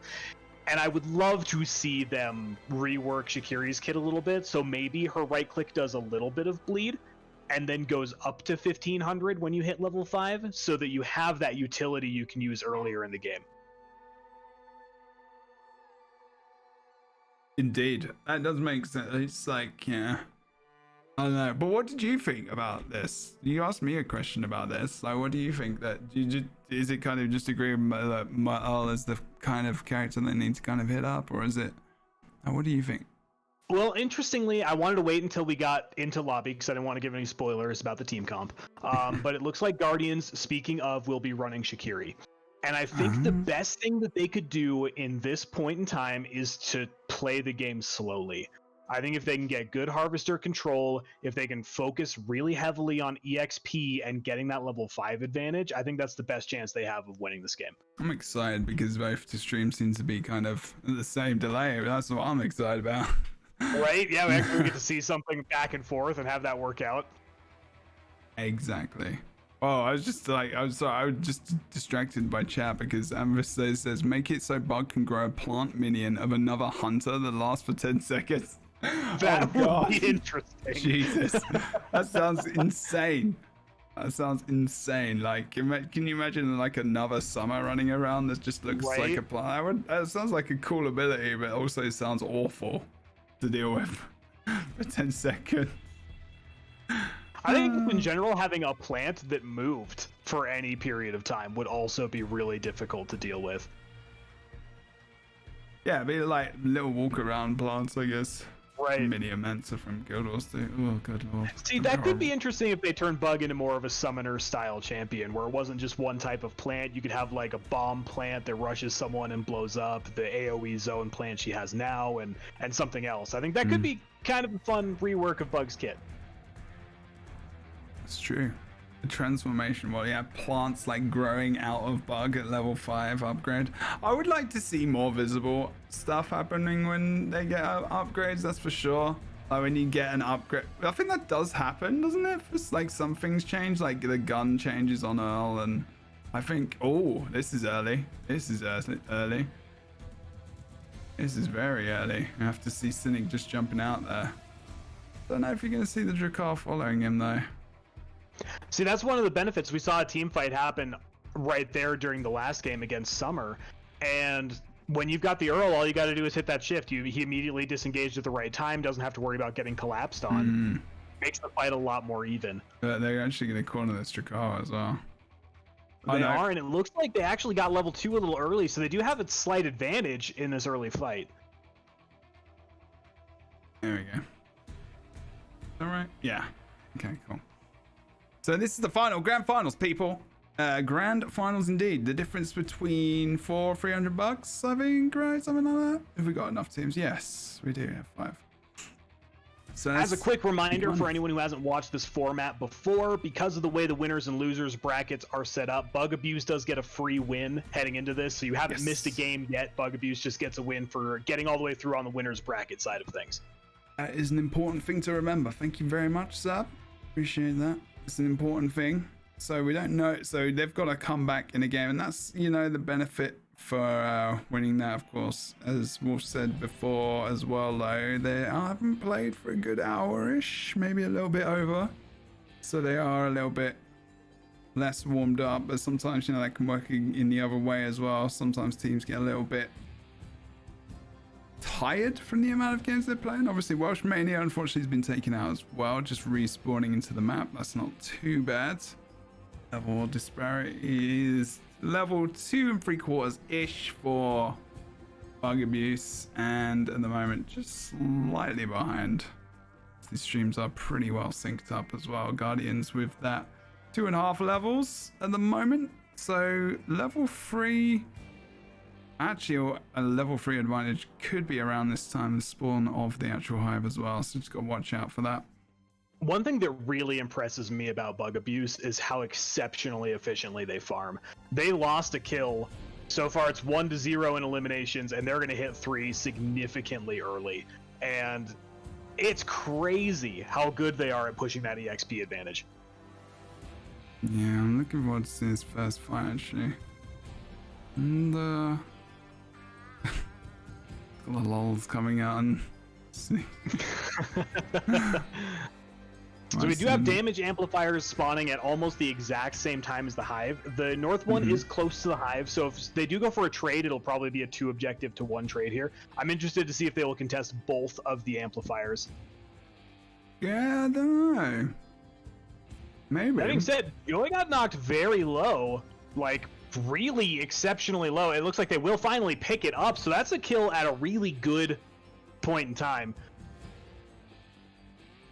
Should at least get 1 damage amplifier in the way of Guardians. I've got the one coming up from Bug Abuse as well. Easily.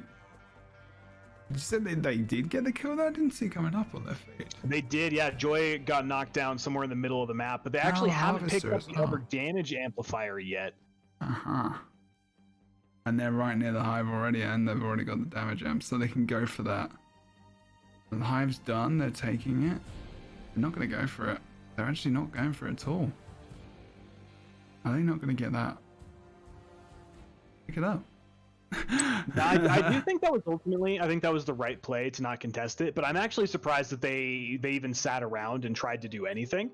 We had 2 members of Guardians just kind of sit there scanning for the first half of that hive, and they should have just been gone, right? Pick the decision, disengage, don't even worry about it, get that farm. And they're not even ahead. They're they kind of actually they're almost caught up. So maybe I was just thinking about, they're just like, you know, we're in the grand finals. They've got 1 up anyway in the series. Might as well just give them one up in the in the game itself. It doesn't matter. It's only first 5. But yeah, we'll see how important it becomes in the not too distant future. We've got 3 guys from Bugabuse currently grouped up as well together. Look at always notice this with the Rahi characters. They seem to be, maybe Hecate can talk about this more, like the amount of scanning they do is crazy, or it looks like they're scanning and they're just ducking for the jump. I don't know. I do agree, though. I think because you have to be so careful with where you use Brother, I think it teaches you naturally to scan a lot. And I think most heroes could scan as much, but I think it makes a big difference with Rahi. Actually gonna push through here. Could be a little skirmish over in the caves. There's a little bit of a cheeky pre-heal maybe from Joy, not too sure.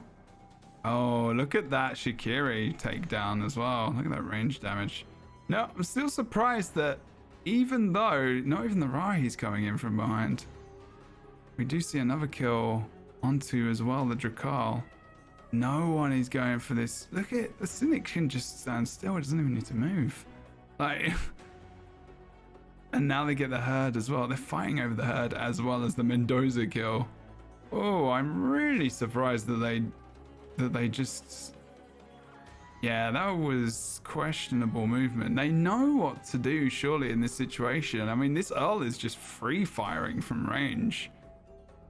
And I right, exactly the problem we were weird. talking about there. Give that Earl 30 seconds to free fire in a team fight, and you're gonna have a bad time.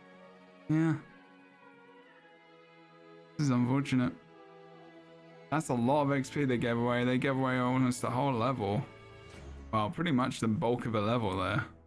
They hit them over to 4, so that does not set them up well. That's just very unfortunate.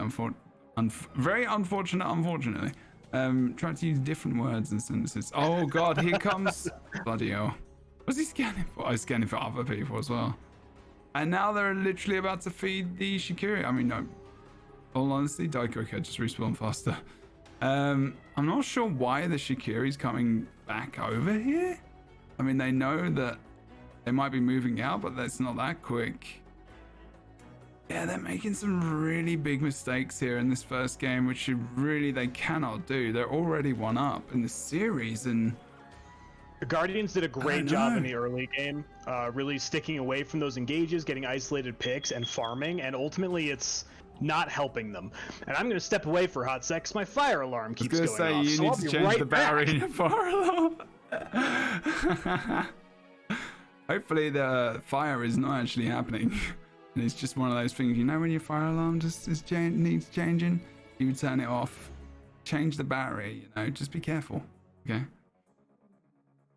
I feel like this final series is going to, at the moment, Bugabuse have got this. They're not really being challenged at all. Not really seen any considerable kills. They're picking them out again. There's so much fighting, and they're all stuck behind this rock. And Earl can just pin them down with that gun from range as well. This is not great for this team. Where's their 4th member? Oh no, they're together now. Let's have a look. Rahi's perspective. No, they're going to pull out of that. They're just going to completely change position. They just haul ass all the way back to the south side of the map. Going potentially now for the cheeky, speedy Hive kill. The Hive obviously determines where everyone's going to be gathering. There's a regen amp. They've got 1, and actually they pushed them so far up north now that they're all going to be joining together down the south side. But I don't think we saw the regen amp taken. I don't actually think that was taken away. I just wanted to press the menu and find out. Looks like at least even though that number is arbitrary, I do see heals on both teams. Yeah, so we do have regen amps for both. Okay, I didn't look at the other screen. That was probably quite a good thing to do. But yeah, okay, that's good. They were definitely heading towards it. But I saw Rai, I saw the other players. I was like, oh, maybe they've just gone south. I didn't actually check the screen, so good, cool. Now this is a big fight. This is a really big fight. The good news is 3 to 4 is certainly fightable. We don't have to worry about such a huge deficit. We're at 5, and they are going to try and collapse on the Earl this time. But man, that zone is so solid. Yeah, I think that was almost just because he was up there first. I think as well. He might change his position here. Look, there they go. They jump in. Oh, the Drakal did avoid that, actually. He misses his stun as well. Blind does coming use out. the shift early as a rotational tool instead of using it to disengage, so he won't have that for another 14 seconds. Going to pop his pre-med, and the team fight is kind of going back and forth here. The Drakal went down though, and they're messed up. Look, and now no one's on the L whatsoever. Readjust position, easy peasy, undusted. I will be surprised if Summer manages to survive this. It'll be an amazing disengage if they can get She's it to got happen. a heal up. Well, the regen's gonna help a lot in that. ID. 4 or 0 fight. Good, yeah. Yeah, that's one of the biggest problems I think we're seeing without some sort of counter poke in this instant. The dive isn't strong enough to break through the defenses to get to the Earl in this hybrid kind of comp. And with him just sitting in the back firing like that, he's putting down thousands of damage every team fight. They're not. I don't know. I mean, Shikiri is not bad. It's just, yeah, it depends who you're playing. And yeah, well, this is not looking good for these guys whatsoever. That was not. Again, they're just not getting in on the L every single time. And even in that 3v3 like dive initially, they're not winning anything there right now. They're not. Either it's like maybe just a focus change they need, or are they gonna get that level 5 upgrade as well? And they are. Oh, it's at the Harvester Master Control. Oh, it's the Master Control, not the upgrade. Sorry, yeah. Nice. So that pushes them even further ahead. What is the level disparity? It's been a long week, people. You have to forgive me. It's looking level 4 to level 5 right now, but it is a full level's worth of experience. Not good at all. Yeah, they don't. And the exact place that Guardians didn't want to be here. You know, their Shikiri isn't going to come online for several minutes because they have such a deficit. The Hive is once again spawning in less than a minute. There's no way they're going to hit level 5 before this Hive spawns. No, this is not looking good. Deep sadness and emotion. Not over till it's over. Maybe in the next game, hopefully we can see him come back into this, but I feel like this is probably going to be the end of this one. It's really dominant. It's what I'm liking a lot about Bug Abuse's comp is their ability to use this hybrid damage model. I think it's helping them be effective in multiple engagement ranges, and because of that, they're just able to outplay the fights. If they lose a little bit in the dive, they disengage and poke, and if they don't, then they just get to follow up with the damage from behind. What's going on here? Like the Drakal's there, but then there's the Rahi, and I don't see. Oh no, they're all here. There's Earl. Look at that, Earl going in Doesn't even care aggressive. anymore. Yeah, using the shift there to zone everybody out. He's He getting might have taken gone a out now. little too deep with this, all things considered. This is where they actually might be able to take. See, there you go. Now he's dead. Now what happens? Yeah, They're so we gonna know learn their this- shot caller is down. Cynic has gone. They use the dome to disengage, but Mendoza will fall on the other side of the team fight, so it's still a 1-for-1 at the end of the day right now. Yeah, I still feel like, look at that Shikiri push as well. There's no additional pressure. The Rahi is able to like almost get away scot-free, get those shields out. The regen's going to come out. Even standing in that fire can get the shield out, and that helps buffer against it for a minute. But it's still seeing trades. They're still 1-for-1ing. I think the Looks like they're probably finished Mendoza here. Very good job being able to follow up. Oh, no, on maybe that. not. Oh, there you go. He turned around. Why didn't he just keep going? Oh, there goes the Oh, Drakal. because the Drakal was there. They were going to try and go for that peel. That makes sense. There we go. So I still think it's going to be okay. There's Shikiri's here as well. If I was a Drakal, I'd just go for the Shikiri there, to be fair. Really She's great going to job put on a the pistol disable, out. and then pistol should finish it. They do indeed. So, okay, actually a team fight win from Guardians because they were able to take down the Earl early. But I don't know how much of a difference that makes. I mean, I think that Cynic was playing that as non-positionally as he could for him to shift that in was like super that and aggressive. immediately pop into flex. So, but the thing is then as well is that it does show how important he is. And like, Right. you know, again, the only 2 fights we've seen be lost mostly have been the 2 times he's been dead first. So out of anything, like you have to be like, yeah, that's the thing. Like maybe we should focus on that a little bit more, try and outscan them, and maybe see if they do push, maybe try and counter push, or at least send the Rahi onto him so that we can at least get him repositioned maybe. I don't know, but like he's important, and they should change. They should change to him. And this is, you know, we're only going off the evidence we've seen today. It still feels like a thing they should be doing. You know, honestly, all things considered, I know we've talked a lot about the Mendoza being extremely necessary, but I don't know if it's doing the job that it needs to with Guardians that, say, a Summer couldn't be doing better. Even though they would lose a lot of their ranged poke, Earl is out damaging Mendoza anyway. So you're losing that poke fight by having the Mendo. I think it might be better just to be able to all collapse in on Earl and force him to disengage. Yeah, I think so. Oh dear, they're going to lose another player. Now, here's the good news, though, for Guardians. They do actually hit level 5. They're able to stall it off with that heart, but man, the melt right there. Shaqiri does go down. He's like... I mean, I guess it's not too bad. They're only a level and a bit ahead, but still at the same time, I'm like... Worth really, like, losing another kill. I mean, they did have someone pushing, I believe, the rest of their team as well. They didn't get any harvester advantage out of that as well, so they're losing that Yeah, XP. they're all grouped up. But at least they're fairly close. There's a level difference where you have seen teams win and lose series-based games, even with a level deficit. As long as they're above level 5, it's not as bad. But here's what they didn't want, though. We've got a bit of a team fight breaking out before Bajins is able to get back into the fight. And that is the last thing you want to see. Wow, Drakal gets knocked low really fast.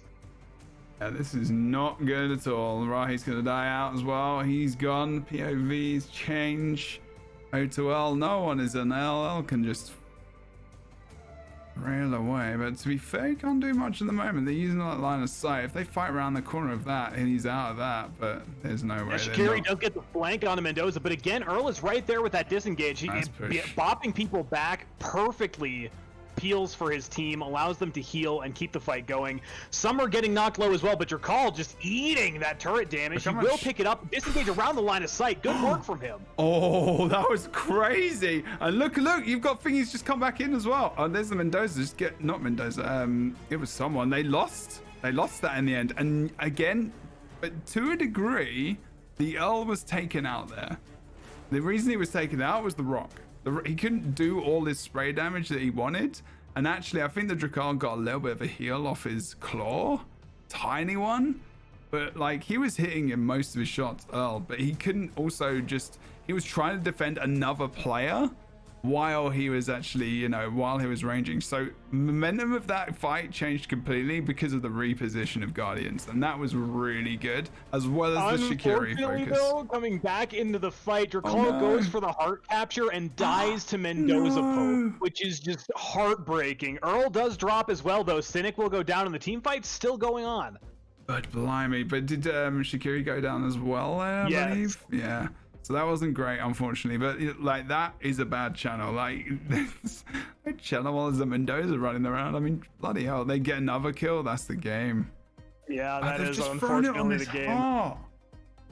Oh, good lord! I know they had desperate. such great advantage. I'm surprised that they let Drakal, who still had like 20% of his hit points, go for that heart capture.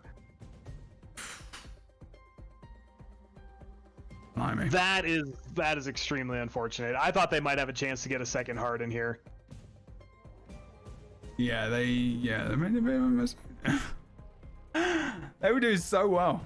They need, This is the thing, though. You see this a lot. This is the desperation part of it. Like, do you go for the cap and wait for them trying to come in, but then you realize that there's one or two players who have just dipped out for a moment. You're still waiting for your team to respawn. The other team respawning. You've killed the other team off, but they're going to be coming back fresh. Cooldowns, full HP. Maybe you don't have any med packs, so you're thinking, do we just go for a cheeky cap on the heart? What do we do here? So it's that decision, and unfortunately they didn't go for the right one in the end. It's just as simple as that. And hey ho. Oh, got one more game. At least. Yeah, at least one more. So we'll see. They've got that advantage of the win, of course, being in the winner bracket. So we're seeing. So it's 2-0, even though it was the first game of the series. But yeah, And it's not like Guardians didn't put up a good fight there. The couple of times they were able to take down Cynic, they had a great advantage in the team fights. And if they're gonna play Shaqiri, they have to be aware of that advantage. When they hit level 5, the team fights were a whole new ball game. All of a sudden, they were peeling Earl off immediately. They had Mendoza getting poked down, and they have to play around that. You've got to know that you can't be separated out and get picked if you're going to be playing a Shaqiri in your comp. yeah, she was doing good actually as well. Like in that last fight, the Earl had to come off and just do a little bit of like tidying up at the back, I guess. That's interesting to see. Like in the Shaqiri. I think that's something that's just so huge about Earl being such a necessity in these team comps that we were so surprised, right? When who was that? Whoever the Drakal is on Guardian's team, when they picked up that kill and were able to disengage around the rock, get themselves some heal, whatever they needed to do. Cynic gets that for free on Earl. Every time somebody gets knocked low, every time someone's about to get picked in a team fight, Earl pops his ability, pushes that guy back, and they get a free disengage for their team. Like, that amount of peel is just so useful late in these team fights. Yeah, it knocks him up as well, so it's like the additional interruption. It's pretty good. It's got fairly, I can't remember the cooldown on it as well, actually. I know his shift ability, I think, is 15 seconds. I'm not sure what his deflect ability is. Yeah, no, Shaqiri is not a pusher. She's not the initial Yeah, person. talking about the flank with Shaqiri in the chat right now, I completely agree. But 20-second shift, thank you. But people at the high competitive level are so good at scanning, it can be really challenging to get that flank off correctly. I think they're talking about the dive. Drakal's going to be the first one, and then he'll pull, and I guess like a Shaqiri would go for the dome next, because you just chain the CCs up, and then you'd probably have Drakal's booster would be back again, ready to go and jump in for the slam, the AoE. It's very similar to if you're playing as a Tosca, if you're playing as Shaqiri, that if you're the first person to initiate that poke, everyone just turns around and blasts you off the map. So you've got to be the second focus. Everyone's immediately on the first dive, and then you jump in, putting that poke down. I think NA we see Drakal mainly first. We do, but I think that's because you've got right. you can't get contested once Drakal hits that point blank. Whereas in this case, as far as Hackett's saying with the Rahi, that when you've got all dive against all dive, it makes sense that if Drakal enters first, he probably just gets burned down. It's different, I guess. Well, like we've seen Drakals going consistently today, so it's not technically true what it's saying, chat. I've seen quite consistently Drakals start some different fights, so it's not been the case today. So maybe previously, but like I think you're right. Maybe that's not intentional. We've seen Rahis going first, that's true, but we've definitely seen Drax going in first today. But I think the first. I know. Well, yeah, but you don't just talk about the winners. There's only you don't just talk about the winners. That being said, though, if we look at NA's Drakal play, because I think it is very different stylistically, a single hook can win you the team fight. If you get that hook onto AJ or Mendoza in the back line, like, that's a win. So a lot of times you want Drakal to be popping in there to get that hook to initiate the fight or to initiate the engage, but because the team fights are so close range based here, Drakal's having a harder time making plays. Like, Chintalian is a classic example of someone who might jump in there first. And what they'll do is they'll jump in, they'll do their damage, even if it's just for like 2 or 3 seconds, and they will boost out, and they will get that. They'll get that initial hook off, and if they miss something, they'll just jump right out, and they'll get covered. And if the other team think they can push, they'll just back up while the Drak heals, and then they'll kind of just restart. Really. But yeah, I know Heki, but like I think you're right. Like on the EU specifically, if you're gonna have that Shaqiri, then she's gonna go back, and then you kind of sandwich them right together. But I think we've definitely seen a mix. It really depends. I feel like I haven't had any Drakal POVs today, but I see on the NA, the Drakars, the thing is the Drakars have, they've got so much verticality. You see them jumping from the bottom of cliffs. So when you've got a Drakar team, sometimes it doesn't even matter if they've got the high ground because you see people like Chintali and Stormy and Cracked, like no matter what angle they're at, they'll just pull out some ridiculous play. Absolutely, yeah. Drakal's something new. verticality can be surprising because most of the time you see him just skirting the double space across the map. When he jumps up a full second level to stun you or whatever it might be, it can really catch you off guard. If you can do that and chain and just get your stun off, like you can really surprise people. So that's the thing. That's the benefit of sending him in as well. Sometimes first, but like you say, he does get burned. If he doesn't get some kind of protection or something, there's some way he can get out of there. Like I think most of the time you would probably see the summer going in at least maybe at the same time or a little tiny bit ahead. I don't know. But I think it's very different. It just depends on your comp as well, who you're running. If you've got a Shikiri as well, like if you got an Ajona, because if an Ajona is there, like covering the Drak who's going in first as well, that's extra damage because the Drak is pulling them out to reveal them as well. So it's like, yeah, it really depends. It's very dependent. Well, looks like we're hopping into the menu here on what could very well be the last game in our grand finals. Want to give us a rundown on the scenarios there real quick? Yeah, we've got regen, we've got the damage. Well, for everyone increase, we've got mini harvesters. Oh, upgrade to level 5 and the health increase as well. That's a lot of good amp search. I like that combo. It's pretty nice. Oh, well, mini harvesters can take everything, can bring everything back. Actually, that's how you can. Actually, that game I was talking about the other day, earlier, sorry, with the 25 kill versus the 3 or 4 was because of mini harvest as well. I missed a major point out there. That's mini harvesters are ridiculous and can easily, like, you can get like 300 or 400 XP easily every interval. Like if they seem innocuous at first, but they give you ridiculous amounts of XP. They can make up for kill losses easily. Like I feel like to a degree sometimes it would be good to have events that pop up dependent on the score disparity maybe, and they even just and then popping this event out just to see if it helps a team to come back into a game sometimes. Yeah, you have some games that will do something along the lines of a bounty system or something that essentially can reward the low level player for getting a play that they shouldn't have been able to. It would kind of be nice to see that, since this game does run into snowball territory occasionally, that like killing a higher level player or something like that might earn you a little bit more of an EXP reward. Not enough to be crazy, but enough that it might put you back into the game if you took a lopsided team fight and won it. I'm actually wondering whether or not damage amps are a thing you just award to one player who caps it. Interesting. Yeah. That could be cool. There's a lot of team based in this game that like everyone earns EXP at the same rate, everyone gets the amplifier bonuses and stuff like that. But I would love to see a bit of individualization like they have with the damage pods, right? It's just when you collect that damage pod you get a plus 1% damage increase. I'd love to see that more with the amplifiers or something along those lines. I think if that was the case, you'd just have like AJs going for it, or you'd have like right. But that'd be so interesting seeing an AJ contest that damage amp, because they may not be the best one to do that. And so then you've got like a Drakal rushing the AJ who's trying to cap that damage amp real quick and putting them in a bad position. Yeah, interesting.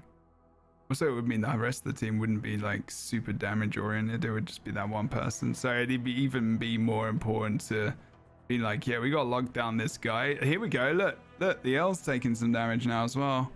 Yeah, very good off the start. And Joy dies very early in the fight as well. First pick comes over to the side of Guardians. I mean, I don't know. It seemed to coincide with the fact that Cynic wasn't there and kind of was just had to dip out as soon as a tiny bit of pressure comes into it. Although, to be fair, pre that, there was a lot going down. They were kind of outnumbered, I think. But I agree. I think there is a pattern that is starting to emerge that people should be looking to capitalize on if they get the opportunity to. But here's the crazy thing. Bug Abuse's farm is so stellar. Whatever their routes are incredible. The fact that they lose a 2-0 team fight and they're like literally even in EXP. That's important.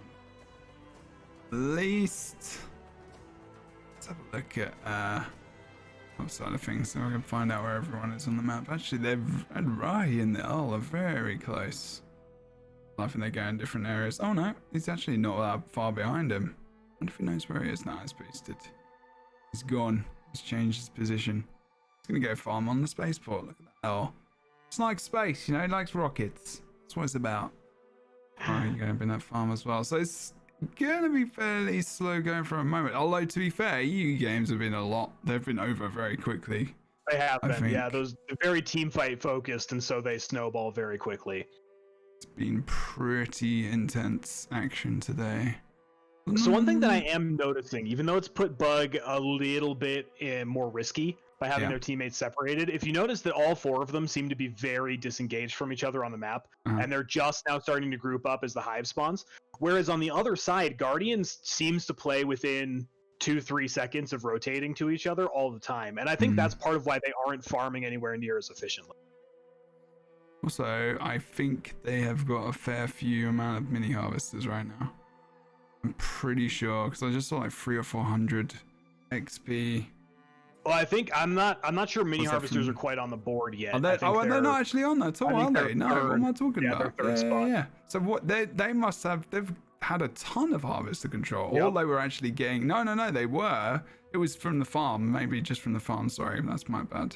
No, it's all Just good. assuming. I didn't even check the flipping, man, I'm not with it today. You can You're clearly wonderful. tell. Ugh, just annoying. But here we go. There's a fight going on around the Hive Heart, which is just spawned. Of course, there's Earl. No one is on him, even though from afar, I think someone's trying to get some pressure on. Yeah, but actually, it was pretty brilliant there. They did get the first pick onto Welch, but Yeah. unfortunately, Mendoza ends up way out of position and drops early in the fight. Is not fantastic. They will take the Rahi down as well because he's Shikiri isn't there. You're Whoa, right. Yeah, Shakiri bloody is dropping hell. in right now. What an interesting dome pop right there. Actually does nothing for Shakiri. It's a little bit above where she wants to be. I think what happened was that she started to pop it off just as maybe she got knocked up Right. and out of the way because I think she jumped mid-E from And then you like collided with the hill yeah. instead of with the ground, so it just popped halfway up the hill there. Interesting. But again, yeah, no real pressure on the L to be fair. Yeah, I mean, they had the advantage too. They got the pick, but they weren't able to play around the heart the way they should have. They tried to follow it up and put Mendoza way out of position, and with him not being able to put any damage down in that team fight, that hurt them drastically. Deary me, indeed. Oh well. So, Looks like it will be a trade regen amps early, each team picking up 1 for each other, so that won't make a huge difference in this fight. That being said, though, Sloth does drop to Welsh Mania, so again, things start to snowball out of control as Bug Abuse is able to pick up another elim. Not something you'd ever hear yourself say, Welsh Mania. Welsh Mania. Ah, shame we haven't got our sub alert on. Sometimes it's a Welsh voice. Amazing. Anyway, El's caught in El's sandwiched here, I believe, as well. They need to turn on. They can't turn around because El's just going to safety now. Drakar scanning, making sure that no one's going to be jumping in. He almost died as well. Was that? That was close. That was like 72 HP. That's a shame. Yeah, the regen amp definitely saved him right there. Recovered enough that axe didn't kill him outright. Yeah. Without that, he was gone. Look at the Drakar in distance as well. He's going to go if he's not careful. Right, he's trying to get back over there in time. Oh, they did kill the Drakar, actually. And we'll see if he manages to get the make it off. Looks like he will get it off in time as well. Regen amp saving 2 on the side of Bug Abuse. That's how useful it is. Bloody hell. Jesus. Yeah, it can make damage over time nearly useless. I've noticed as a Shakiri, if someone captures 2 damage amps against you, a lot of times your level 5 right click doesn't do anything. Oof. Big oof. I don't know how Big many oof kills indeed. they've got. How many kills have they got right now? I need to They've score. got to have several. That's several team fight wins in a row. And just like that, we've got our next hive coming up in, it's probably, what, 35, 40 seconds Yeah. or so. Won't be long. Look, the Drakals got stuck again. Not even sure why they're over here right now, to be honest. Maybe just contesting some, is that now? No, it's not that. Maybe mini harvests? I don't know.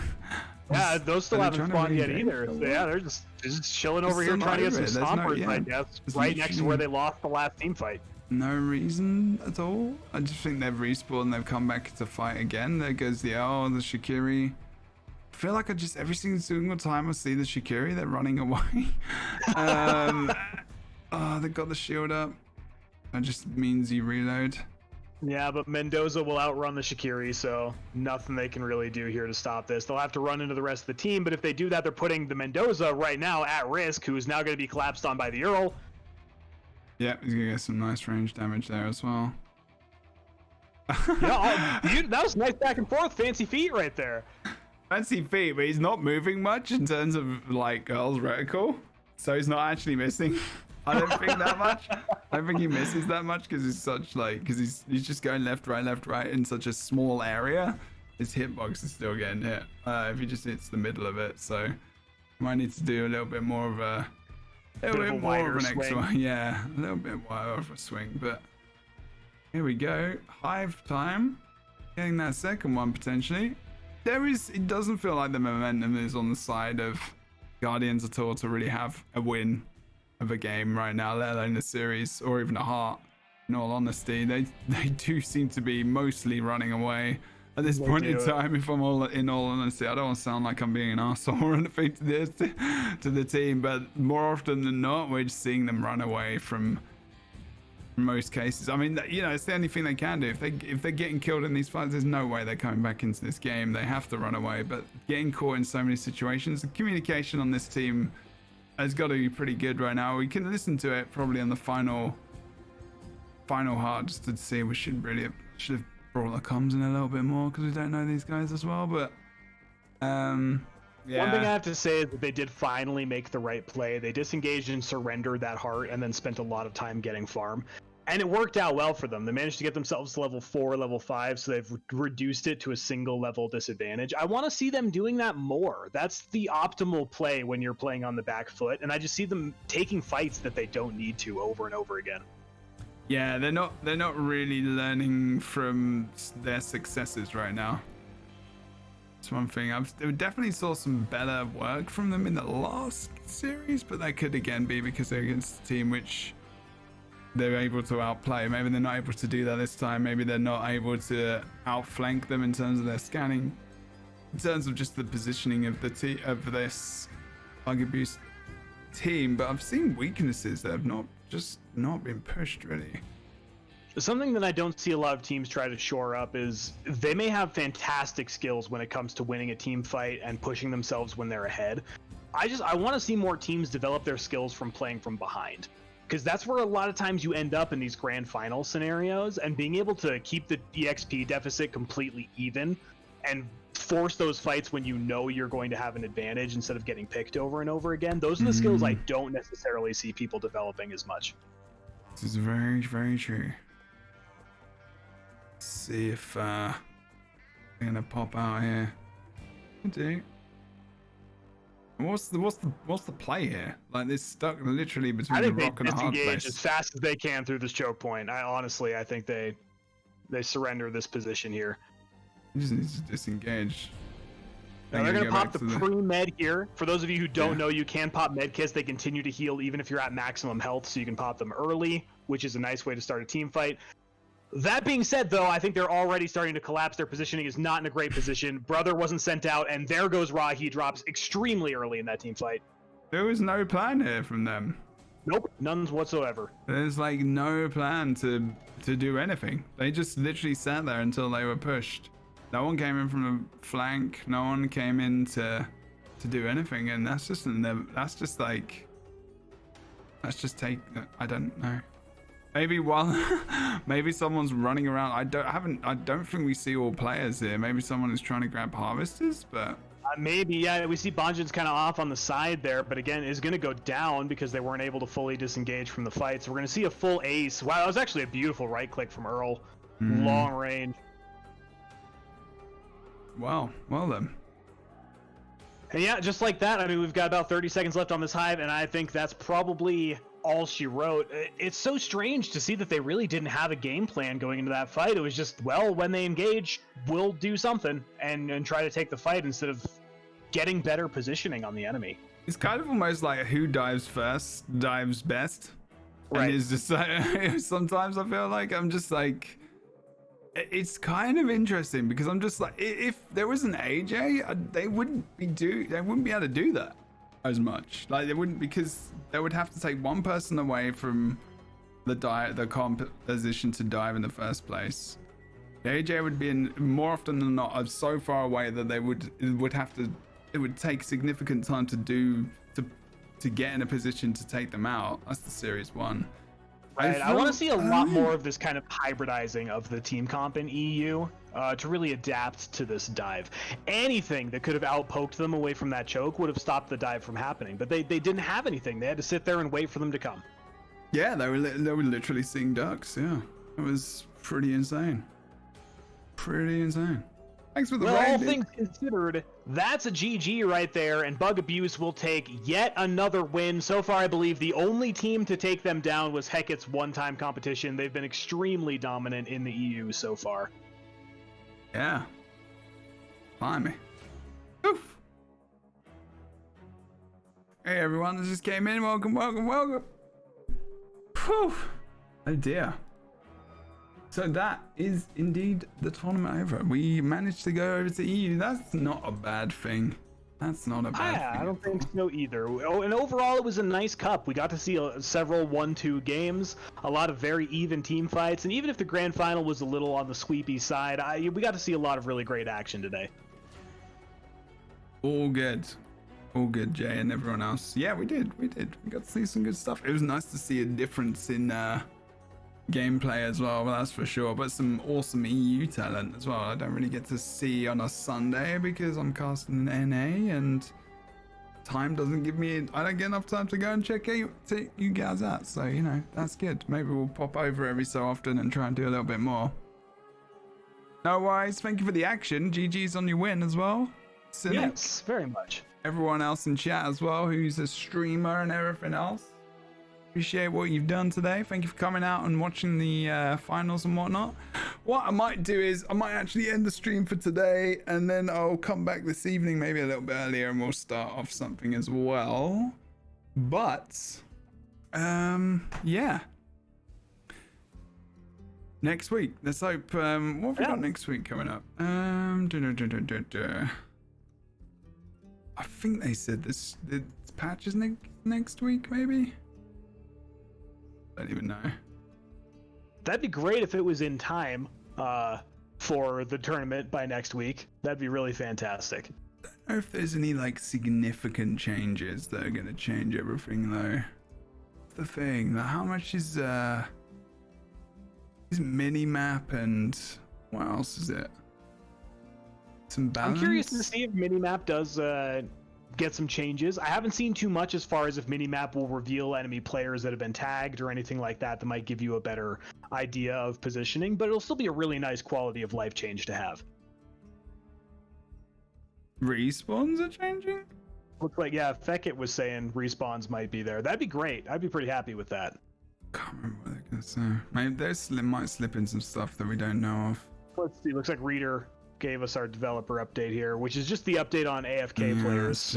It's not the update itself. A little few bits and pieces. Yeah, that's why it's being released later. Hopefully, yeah, we can just see. I think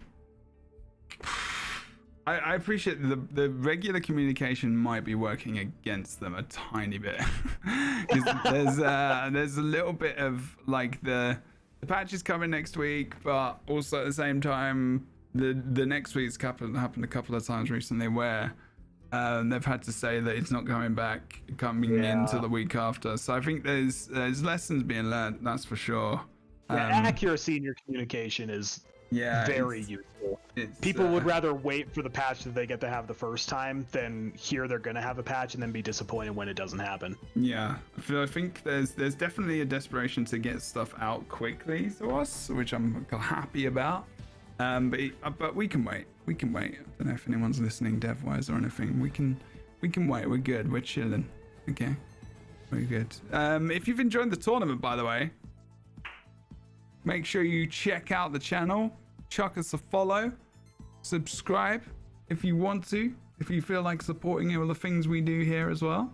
Appreciate it. Yeah. Hope you guys are enjoying all the things. Well, thank you for joining me as well. Of course. I was about to say, Jebro, thank you very much for having me on the desk again this week. It's been really a blast to get to co-cast with you. I've been having a ton of fun. Indeed, dude. It's been awesome. Guys, we're going to go. Do you want to say anything before we go, Wolf? I hope everyone has a great day. Make sure you guys are signing up for next week's tournament. NA was free money this week, so make sure you guys are getting yourself in there, winning some prize money, having a great time. If you don't mind, Jebro, if you guys don't mind following me on Twitch as well, I would love to see you guys at Mr. Wolf. And Jebro, thank you so much for the cast. It was a ton of fun. No worries. Have you got like Twitter and stuff? I do, at Twitch Mr. Wolf, or you can see me just like that. Reader, your mod, by the way, Reader is exceptional. Just want to point that out there. He's a very good friend of mine, an awesome member of our stream, as well as everyone else that does all the things. We appreciate everyone very much, but Reader, yes, is always doing the things. We appreciate it very much. Also, I don't think Mr. Wolf has OnlyFans page, but maybe in the future. Coming soon. Coming soon. Okay. Awesome. Guys, ladies, gents, everyone, people, I will see you tonight. Probably a bit before 8 p.m. Pacific, but I'm going to have a bit of a bigger break today. I'm a bit tired, but I'm going to try and get a little bit of work sorted. Maybe go take a walk outside and see some sun. If you don't want to subscribe, do anything, support the channel, even chucking a follow.